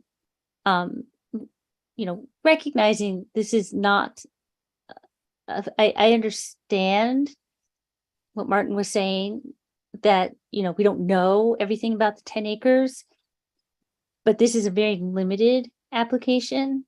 So understanding maybe a more limited sense might make sense. Like, okay, so within 100 feet of the last limit of this driveway, what's within 100 feet? Because that's our buffer, that's our regulated activity, and that's what would matter for us. So I see that as reasonable. And I'm trying to step through, but of course we should discuss all of this. But I think some of the main points were trying to understand, are there other wetlands around? And if so, are they going to be impacted by what's been described in this particular application? Is there a better feasible, prudent alternative outside? We've heard one alternative, which was going up and around to the north, and that for various reasons won't work. So really it's down to how far south or west or east or whatever it is, southeast, can you push that driveway?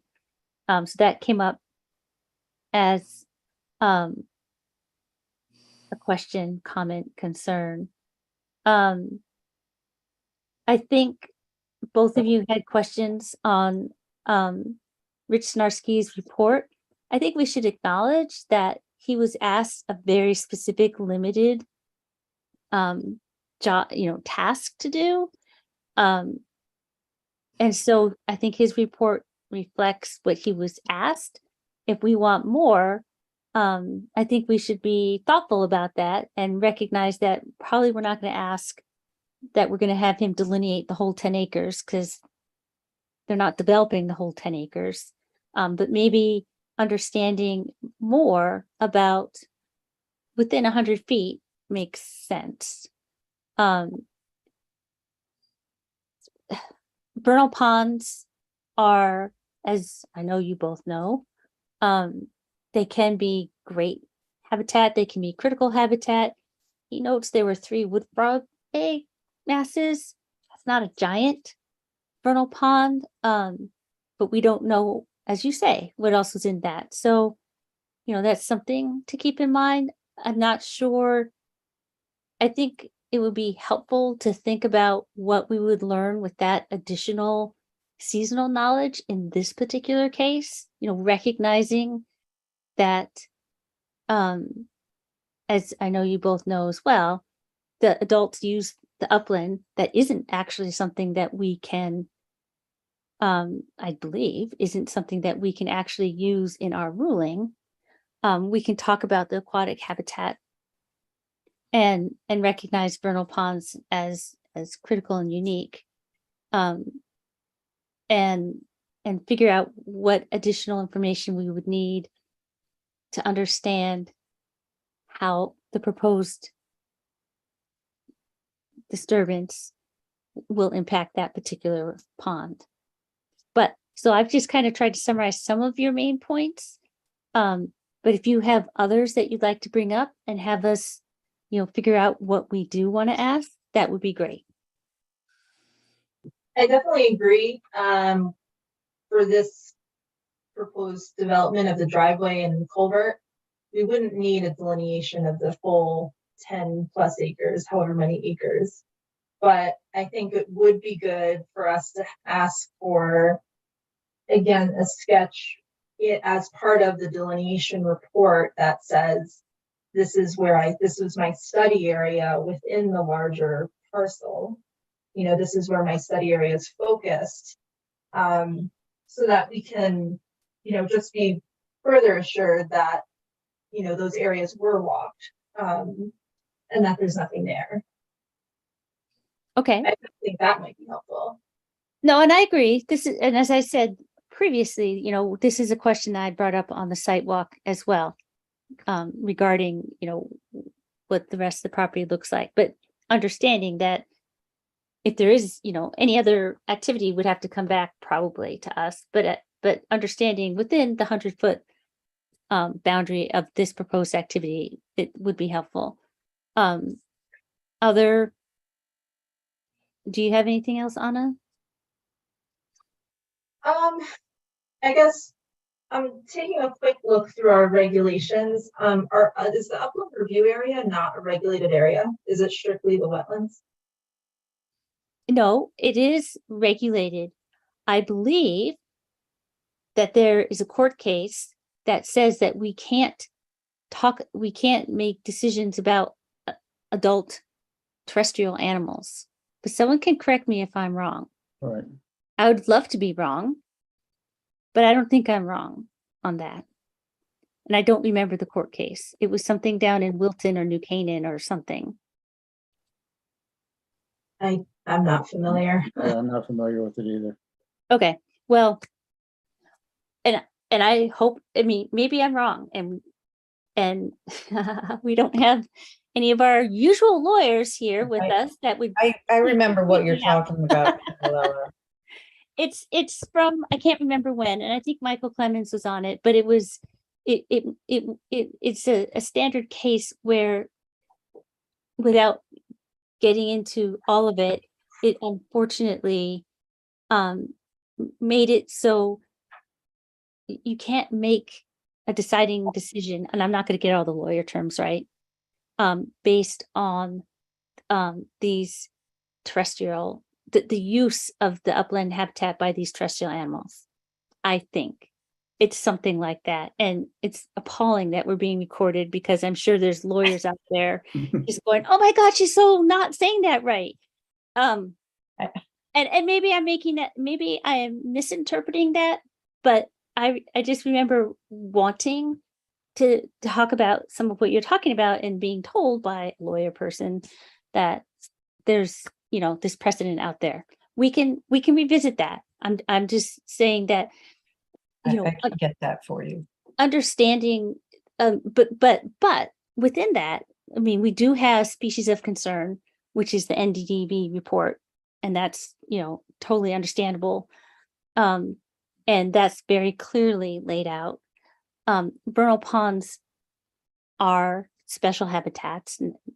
I know that's not a legal term, but I know they can be critical habitats, and understanding more about this one definitely can be useful. I think what you'd want to think about is, what would you learn about this, given its position and given the driveway, that, what kind, it's 50 feet, it's 50 feet disturbance limits. So what do we want to know that would make us want to increase that? For instance, if the topography was flipped and the water was draining down and it was draining north instead of south, that could be an issue. And I'm just throwing that out. But as we think through what we're asking, I think we need to think, what is it that's going to be important for understanding how this is a significant, how significant this is going to be to that pond or any of the other regulated wetlands that we're talking about today. It's pretty appalling. This is recorded. I think it's Can you totally edit fine. But I want to go back to the fact that the commission has deemed this a significant activity, in which I certainly think it is when there are wetland impacts, and it looks like there's some conflicting information in terms of exactly how many square feet we have impacted. But I think Mike has it on the plan. He is the surveyor engineer, and I would say that his number is probably right over Mr. Snarsky's. But our regulations specifically call out, what we require when there is a significant activity. And I think Mr. Snarsky's report falls short of meeting those requirements. And I think that's where my concern really lies. Okay. So I'm pulling up. So outside of, so I guess, so let's try to be clear about what actually I think we went through this on a different application, what we would want to know. That was this application. Oh, that was this application. That was when you were Oh, that's when we were talking. I was like, deeming this a significant activity. You went through and asked for specific information. Okay. You went through the list. Okay. I was like, we just did this. Okay, so I'm going. Yeah. All right. So I guess what you're saying, Martin, is that what we don't have is the description of the ecological communities and functions of the wetlands. So part C, part D. Oh, well, we kind of we got a little bit of part D with the NDDB. I think we've asked.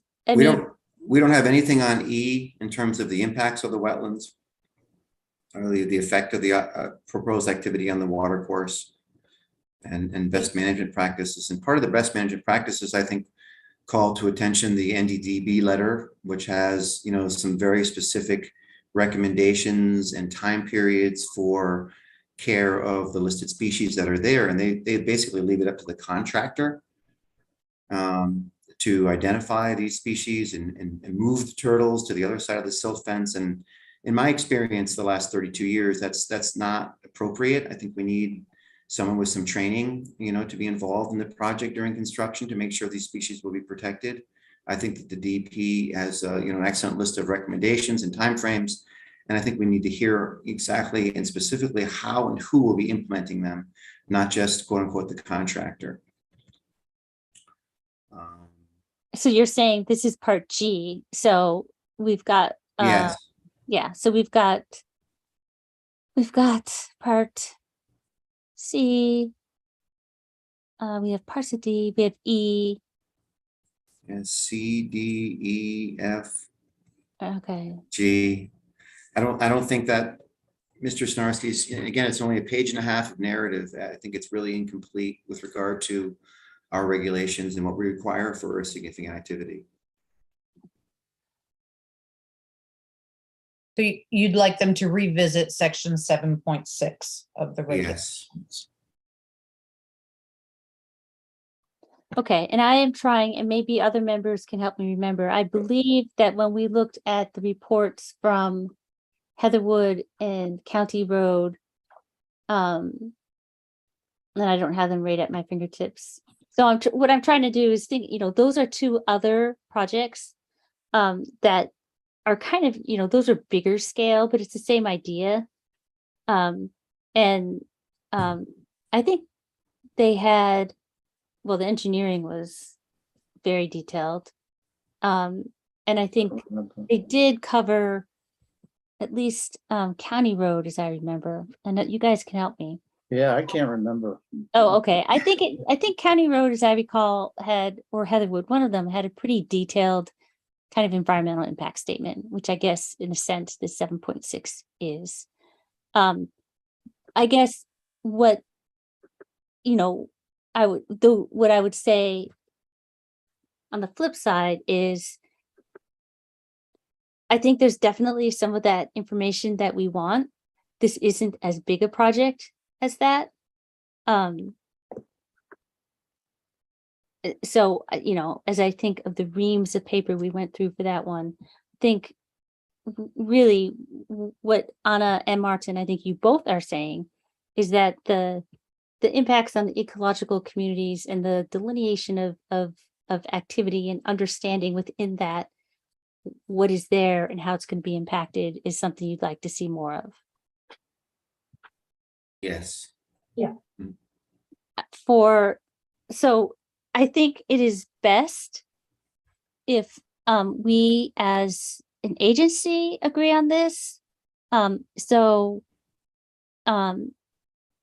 think we need to think about, as an agency, do we all agree with that? Are there parts you don't agree with? Do you want to narrow the scope?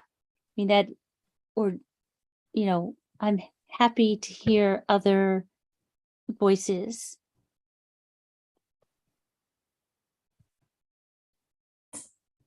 Any voices besides mine? And just Well, it's to- clear to me, and again, I don't have the ecological background that Anna and Martin and you do, Gail, a little, but so I'll defer to you as far as additional information that Rich should provide in his letter.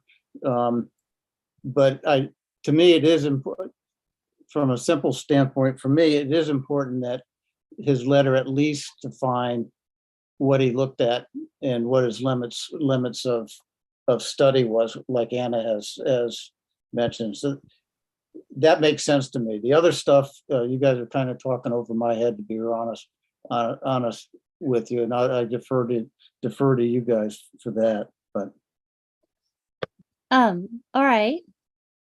Thank you. So Bob and John, do you have comments on what you'd like to see, or if you feel we don't need to see all of this? Again, my concern has always been if it's approved a certain way, is it actually gets constructed that way. Supervision on the job is very important. Otherwise, the contractor is going to cut corners to make money for his company. I've had a lot of experience working with contractors. Sometimes if you turn your head, you know, they're going to do something else. Okay. Yeah, so fair enough. And I think this definitely is a project. I think it's come up enough where we will want, and I think that was in part of the staff report, that we will want supervision. And I think there are some other things in that draft that we can revisit when we get closer to that part of the process, which I don't think we are quite yet. So Bob, do you have any? No, I would just echo John's comments because, you know, again, I've seen, you know, it is a tight area. There's wetlands are close to the road, if not leading almost all the way up to the road. So I'm worried about, actually, again, I defer to you guys for the technical aspects, but for the practical point, which I'm sure you also are concerned about, you know, it'd be easy for the contractors to put a couple of trucks into that area and just, you know, get into the disturbance area. Not, you know, as long as there's supervision, I think they'll be fine. But again, you know, or as long as the contractors have the right people there, it'll be fine. But, you know, it's kind of a sensitive area because it's, the stream is very close to the road. The road is tight. I think to Mike's benefit, I think the spot he's picked, and maybe I'm going too far, is probably the most logical spot, subject to the points that you all brought up. But, you know, I think we need some on-site supervision, or, you know, some kind of ongoing supervision as the construction's being done. So I would echo John's comments. That's my concern. Okay. All right. Well, then, so given part of the limitations of our season, and I'm looking through section 7.6, I think we can probably all be agreed that to some extent the wetland report is lacking in detail.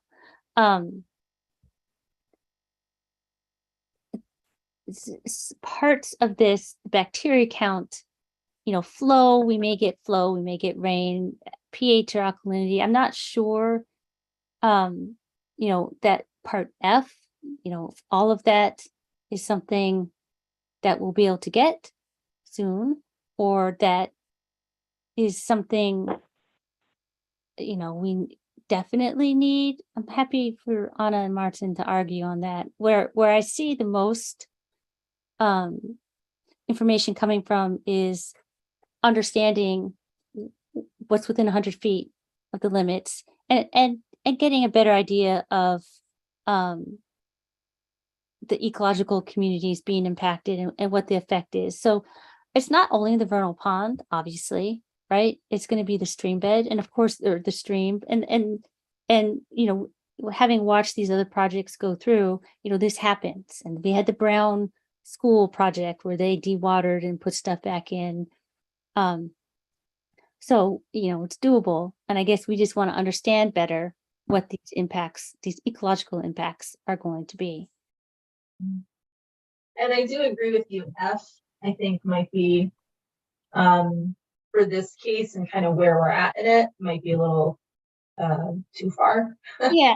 And I think I mean, if we think about the location, this is you know, we're up in the north part of town, you know, this, you know, F is, you know, I can see, you know, that definitely, I think, down in some of our lower waters may, you know, be important. But for this property, you know, yeah, you know, F I'm not as concerned about, but I can see the value in other parts of 7.6 that we've identified.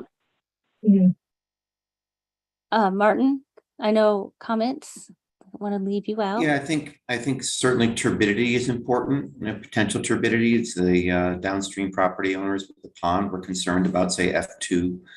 I think that the points in F1 through 5 are pretty easily addressed by Mr. Snarsky, given the proposed project. If he works with Mr. Ott on some of those calculations. I think that he could quickly address them.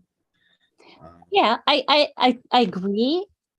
Given how much work I've done in this town with pH and alkalinity, I'm not sure what they're doing is gonna, you know, if it's not a big deal, that's fine. I think we want to be cognizant that we are asking, and it's a significant activity and they should provide this, but I think we should be cognizant of, what is honestly really going to help us figure this out. I mean, if you, Yeah, right? I mean, I think Mr. Snarsky could write one sentence about F1 and we'd be satisfied because we're not terribly concerned about it. But there are some other things in that section that I think are important, and to be consistent with our regulations, it would be nice to see them addressed. And I think on top of that, having this information would help us have something to stand on when we make that decision. It would help, yeah.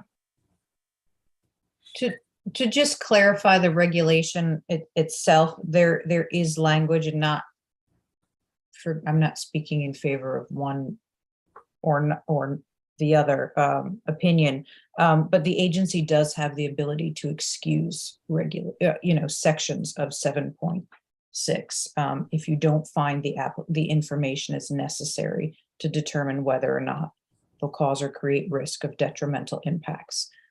So just keep that in mind as well.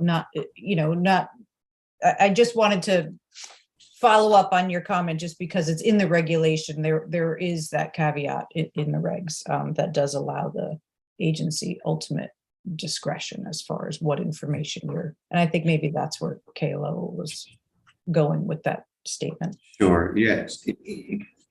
Given that, in my opinion, I think excusing 1 and 3 would be appropriate, and that the other 3 points, 1, 4, and 5 are relevant to the application. You're saying in section F, you're saying pH, flow, and estimates of the changes in 1 through 4? I'm sorry, 2, 4, and 5. 1 and 3 I don't think are that relevant, but 2, 4, and 5 are. I'm sorry. So turbidity, flow, and estimates of changes in turbidity and flow, essentially, if that's what you're getting at. Correct.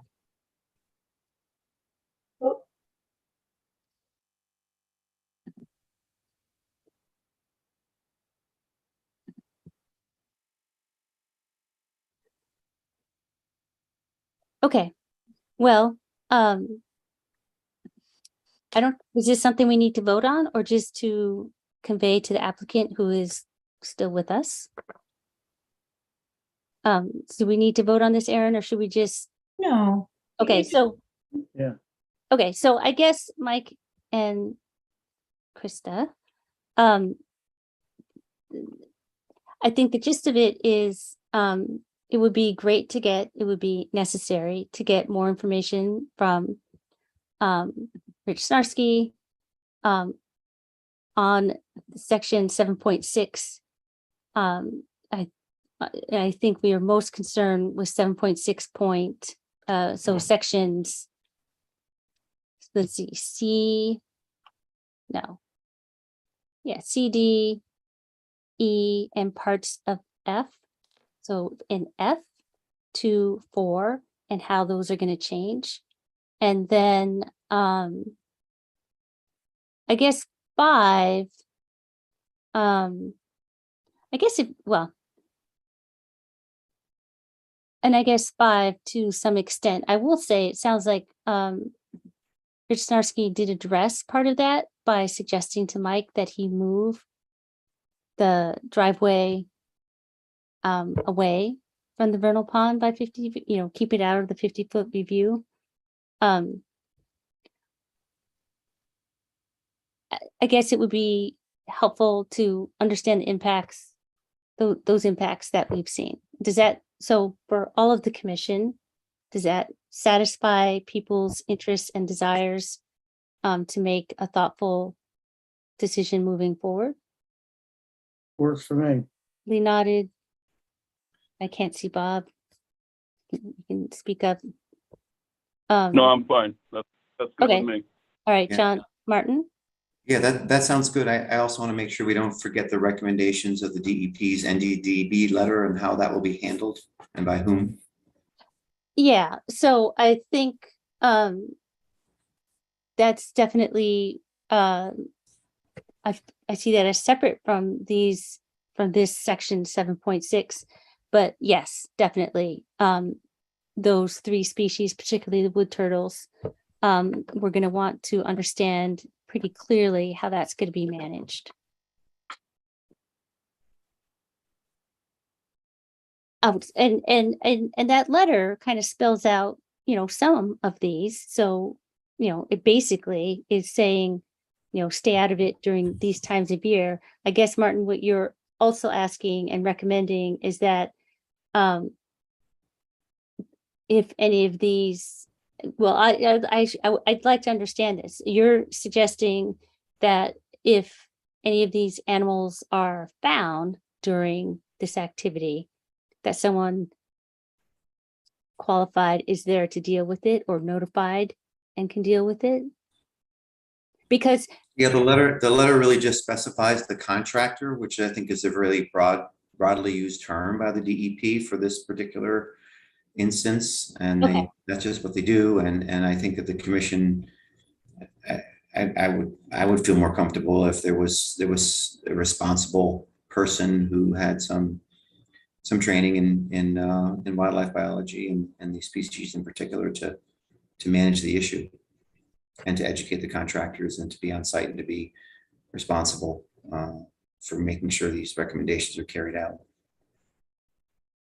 I have a question, Martin. I just from my previous experience in some of these projects, in Guilford and whatnot, we managed some of that at the time of the pre-construction meeting with the construction team and the professionals on site and the wetland officer, where the wetland scientists kind of went through those parameters and what the general protocols are, checking the site daily, sweeping the site kind of a thing, looking for even providing breaks and silt fencing, things like that during certain times. Is that something that is like that in your experience that sounds familiar or? Yeah, absolutely. Yeah, Okay. that sounds right on. Okay. Thanks. Especially like you mentioned that the wetland professionals involved in those meetings. Yeah, okay. So that can be a designated task to someone who has gone through that guidance, I guess, from the wetland. Sure. Mm-hmm. Oh, okay. I'm not sure if we've discussed that on a level here with this particular agency, so I just wanted to. Yeah. No, and we don't opportunity. We haven't had very many applications with listed species. Yeah, it happens a lot in coastal applications, as part of the CAM requirements, we do the NDDB. Yes. Zoning in, but, Yeah, we've had some, but not as many. Okay, so I think that covers Mike, what we'd like to see. So do you have any comments? And then if you're okay, we will continue the public hearing. No, I'm good. Thank you. Okay. All right. So someone has to formally move that we. I move we continue the public hearing till the next meeting. Second. All right. All in favor, raise your real hand, virtual hand, or say Aye. Aye, Okay. aye. All right. Great. So we will continue that. And I had some fantasy about this being such a short meeting. Me too. I was like, oh my God, it's going to be so short. It's going to be great. I'm Sorry. all the extra time. That's okay. That's fine. Okay, but that's okay because we have, we can move on to the next application, which luckily is then our only full application. So this is application 22-32, 1389 Durham Road. As you recall, we did a site walk. This is to construct a two-story addition to an existing house and install a new concrete driveway within the upland review area. Aaron has very kindly, again, provided us with kind of a draft resolution, but also kind of has gone through and hopefully you all went through the materials. In any case, we had some very directed asks for the applicant on what else we would like to see, which included a certified soil scientist, delineating the wetland, and going through these. And so hopefully you've seen, and I guess we can let the applicant, Yep, Tom is coming over. Okay. Tom, if you could let me know if there's anybody else that you need to join you as a panelist, I can move them over as well. Yes, good evening. I believe my son, Nate Knowlton, is also online on his computer at home. I'm still at the office here. Okay, But I've got him. if Thank there you. are any questions that he may need to answer, we could have him join in. But And just to update the agency, we did receive late this afternoon a plan that Mr. Knowlton had tried to send along on Friday afternoon, having the wetland boundary line incorporated into the site development plan.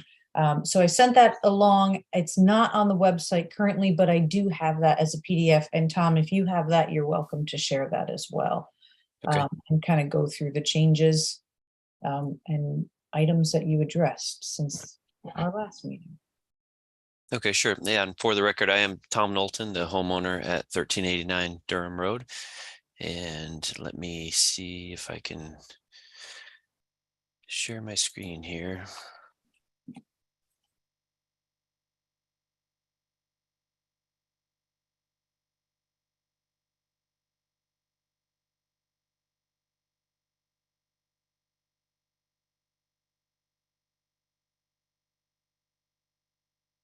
All right, here it is. So at the last meeting on August 1st, some of the recommendations that were given were to hire a soil scientist to flag the wetland boundaries and provide a report for the property, which we did. We hired SLR International out of Cheshire, Connecticut, and Matt Sanford is a soil scientist that came out and did the flagging of the wetlands. So this drawing here, if I zoom in, let's see.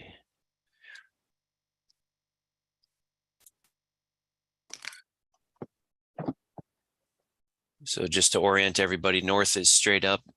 The existing house is here that I'm circling with my cursor. The proposed addition is this rectangle here on the north end of the existing house. The wetlands that were flagged in the field, the points are labeled as W1, W2, and so forth. And then the report was also submitted last week, and another recommendation that was requested at the last meeting was to make the driveway 12 foot instead of 14 foot wide, which we did, and to bring the driveway away from the wetlands, which we had the driveway parallel to the house, and we changed the driveway to be parallel to the wetlands to give us approximately 25 foot between the edge of the driveway and the wetlands, or at least the water course that cuts across our front lawn there. It was also requested that we pitch the driveway toward this island area that would be a rain garden, which we have a note on the plans to do that. And it was also asked for a maintenance plan for keeping the water course maintained and clear, which I provided to the commission last week. And since the last meeting, we also went out and cleared some of the leaves and dead brush and things of that nature out of the water course as well, which this was a great time to do it because it's bone dry right now. So we were able to get in there and get it done. And then another request was to create a vegetative buffer between the driveway and the water course, which is what you see here, this hatched area. Is what we're proposing as the vegetative buffer. So I believe that addresses all of the comments that we received at the August 1st meeting, but I'd be happy to answer any questions or zoom in on this map if need be for anybody's interest in seeing anything more closer up. I have a question for you, Tom, if I may. What's the nature of the vegetated buffer? Do you have any species list there, or is it shrubs or herbaceous plants, or were there any recommendations by the soil scientists? There were no recommendations from the soil scientists specifically, but my son, who is, I believe, is on, let's see, was he allowed in as a panelist? Yeah, I'm here. Yep. All right. My son, Nate Knowlton, he's been involved with all of the plantings and such that we've been doing around the property. So Nate, would you like to comment on that question? Sure. I guess for the record, my name's Nate Knowlton. We're planning to be putting in a bunch of ground covers for the majority of that include like Delosperma and phlox. And we'll probably also put in a couple other larger mounding plants to attract pollinators and other things like that. So. Okay. Any details on the rain garden? The rain garden, the plant list so far includes some rose bushes, an evergreen tree, and a couple other ground covers similar to the other one.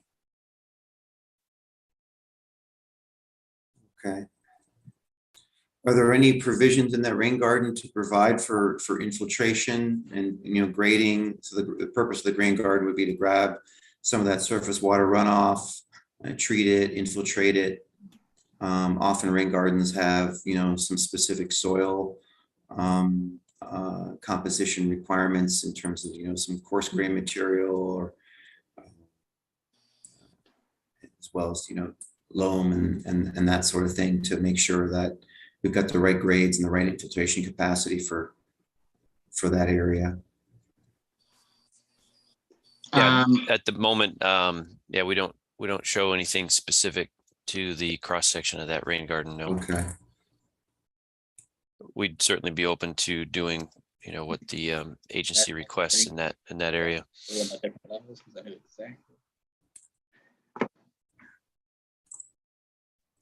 Yeah, so rain gardens typically, it's not just, vegetated area. It's good to have something in there to help infiltration.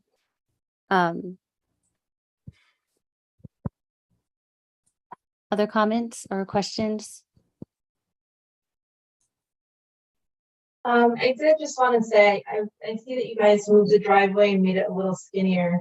So thank you for doing that. And I was curious, for the wetland line, it looks like the flagging is in the center line of the stream, just from what I remember being on site. I was just curious, it looks like the line goes right in the center of the head walls, rather than kind of on the outside of the head walls. Again, I'm just basing that off of what I remember seeing. It would only be like a foot or two off, but I just wanted to ask, do you know if that was a center line delineation or the edge of the stream, like a top of thing? Oh yeah, in the report, Matt Sanford does describe that it is the center line delineation. Okay. And you may recall from the site walk that it's a pretty narrow defined water course across the front lawn there. So I think in his report, he defines it as a 12-inch wide. It does widen out at the head walls, you know, and there is rock riprap and it's pretty well defined channel through there. Yeah, and I think, I don't know if is this a plan that we have, or is this the one that was sent a little earlier? What we're looking at here is the one that I tried to send to Erin on Friday and it didn't go through. So I sent it to her today, this afternoon. So I don't think you've seen this one with the updates. So this may be the first time you're seeing the changes that I just described. Actually, the narrower driveway and the rain garden, that was on your earlier revision. And I think the only thing that was missing off of this was the actual wetland boundary and topography. Yeah, the topo and the points were what Yeah. was in the changes that I sent you today. That's true. Okay, yeah, so you were able to send out the other one that I Yes. gave you. Okay. All Yes, right. and that was posted on the website. I would think maybe just highlighting, and it can be a condition, if we wanted of an approval, just highlighting or identifying on the plan somewhere that, on the plan, that it is a center line. Okay. But again, if we wanted, that could be a condition as well. Just to add a note on the plan, is that what you're Yeah. saying? Yep. Yeah.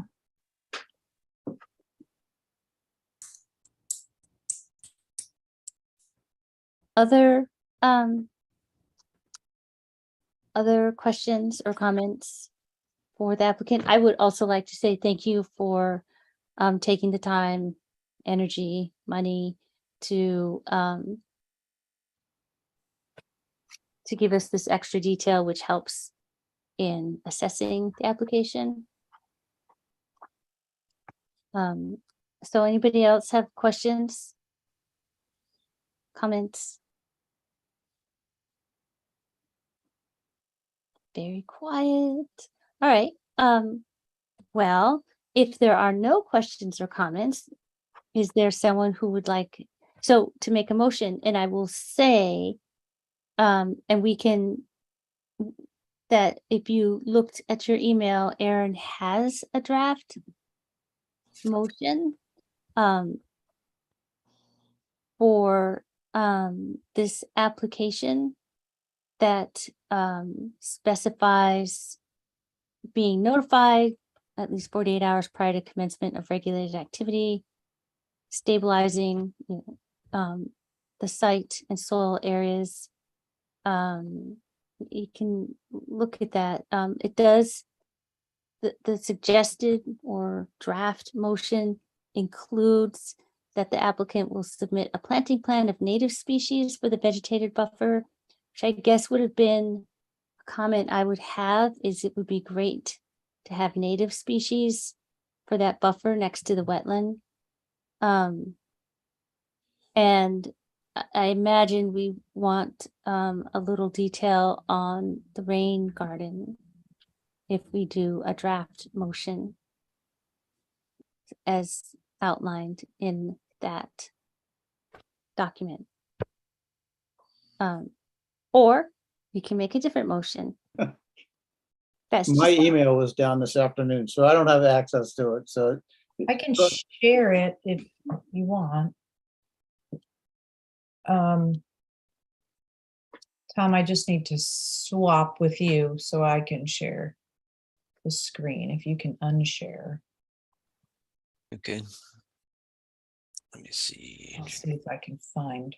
I think All right, there we go. all right. And I think I emailed all of this to myself. Yes. well, I have it pulled up. Do you want me to share it or did you Oh, find it? sure. If you have it, sure. That's fine too. Go through my Zoom skills one by one. Wait, what can you see? I can see 3, page 2. Okay. but Yeah, there you go. Okay. Ha, I did it. All right, that's the Um, top. So that's the top. We've gone through what's been done, the Yep. different, and so this is the draft resolution that I was briefly verbally summarizing. So we have three and as outlined here. Right? In Mhm. addition to this standard language. But these I think are the three that we're most concerned with. All right, I move that we approve application 2226 353 Boston Post Road with the condition that the inland wetlands agent is notified at least 45 hours prior to commencement, and at all times during construction, all soil areas are stabilized. The applicant shall install and maintain erosion sediment control measures such as fabric filter fence, staked hay bales, or other measures deemed necessary by the agency's agent to prevent erosion and sediment impacts to the wetlands and water courses. The erosion and soil measures shall comply with the approved plan and guidelines established by the Connecticut Guidelines for Soil Erosion and Sediment Control 2002. And 3, that the applicant shall submit a planting plan of native species for the vegetative buffer to the agency's agent prior to construction activities. Any areas between the vegetative buffer and water courses shall be maintained per submitted maintenance plan. Number 4, that the applicant note on the plans more detail on the rain garden, and also that the wetland flags denote the center line of the stream. Okay. I think you may have referenced a different address and application number at the start of that, but Oh, I did. I'm sorry. 2232 13. Oh, no, that's not it. Yeah. Yeah, 1389 is the address. 1389 Durham Road. Right. Thank you. Good catch. Thank you. Okay, I will second the motion. Are there any comments, discussion?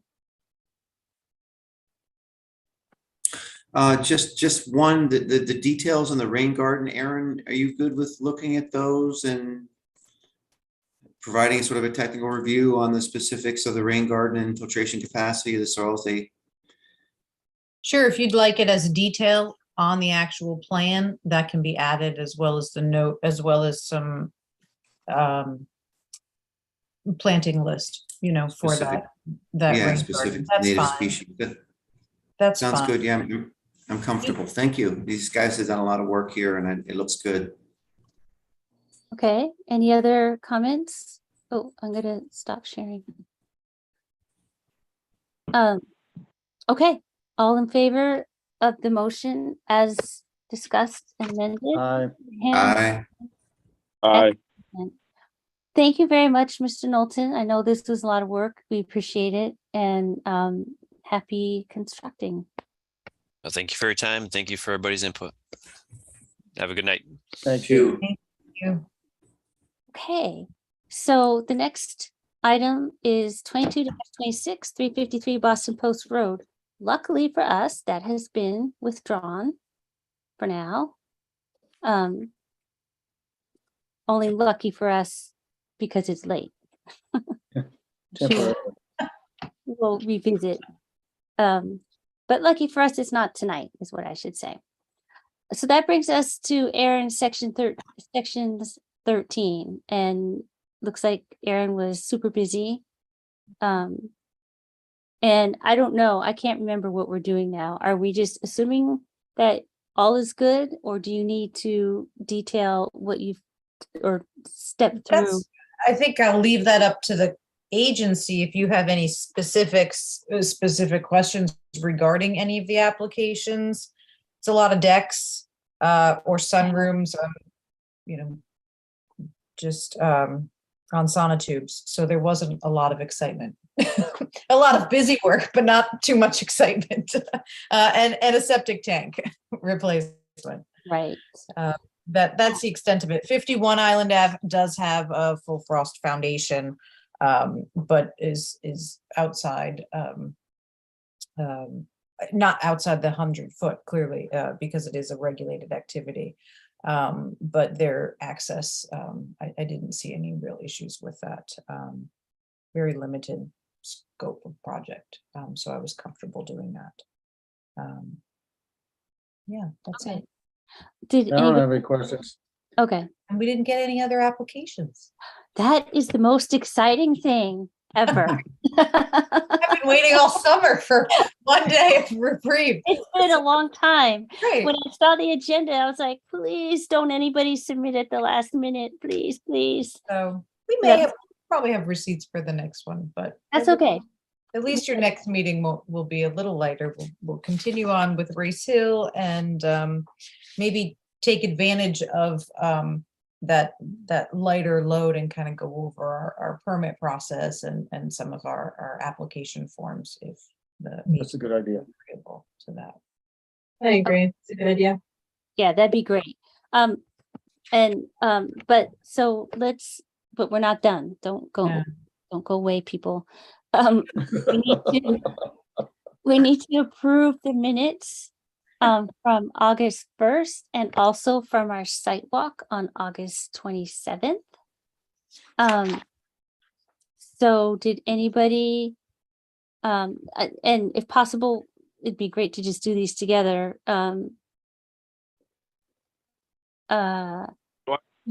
Couple of comments, minutes, which by the way, whoever did this, I'm assuming it's Aaron, you did a great job. You're really making us all look very professional here. That's Raquel. I did the site walk minutes. Let's just to clarify. Mine were pretty basic. Minutes is doing a tremendous job. I see, hopefully there'll be a couple gold stars for whoever's doing them. Anyways, Thank you, Raquel. 2229 second line. I got a little confused where it said site plan to relocate the house, alter driveway. Is there, that's two separate actions there, right? This is An alter for, driveway. Comma, I know it's a little picky, but should we add a comment or an and there? what And page then of the minutes is that? Just so that Raquel can note that. top of the second page, second line, I'm sorry, where it says 22-29, Okay, 544 Oak Hill Road. okay, So it's thank you. regulated application modify approved site plan to relocate house, alter And. driveway. So either a comma or an and. It's very small, and I hate to be picky, but it's the nature of my business. Okay, got it. And you can tell me to go pound sand if you want to, but that's fine, it's late. And then on the motion, I think I just was a little confused on the third page, top of it, where it talks about Commissioner Schumacher made the motion to approve the application 183 Race Hill Road. Fourth line down, it says all trees and brush removed from the property shall be outside the 100-foot upland review area. I'm assuming that means, removed or placed outside of the 100-foot. Yes, that's correct. So maybe if we add shall be stored or placed outside, it kind of captures what I'm hoping you were making for the motion. Yes. And then if we're doing, that's what I had for the minutes, except for Snarsky at the very end, page 6, I think it is. I think there might be a typo there in his name. I think it's SNARSKI. Yes. Again, small things, but I did see him, so I'm just pointing them out. And then on the inland wetland site walk, I think we spelled Keola's name wrong somewhere. I think on the second one on the adjournment. Yep. Sorry, That's fine. It is not uncommon. And then, yeah, Joe's, I don't know, wait, his first name is, Commissioner. Really? Oh, Commissioner. Commissioner. I was like, what is that? It's Commissioner. So that's I told you it was bare bones. That was Sorry. fine. No, I think, yeah. I'm sorry, Bob. I was interrupting you, but did you see anything else besides my name? Thank you for noticing that. No, that's it. It's just the I and E probably got transposed. Yeah, they did, but usually I'm the only person But in the world who notices. I'm trying to do a better job in getting to my minutes now. So. Yeah, that was very thorough. All right, who is going to top Bob on thoroughness and comments on the minutes? I didn't see any of them, so. Does anybody else have any comments on the minutes? No. Okay, well, nicely done. I'll entertain a motion for both sets of minutes if someone wants to do a motion.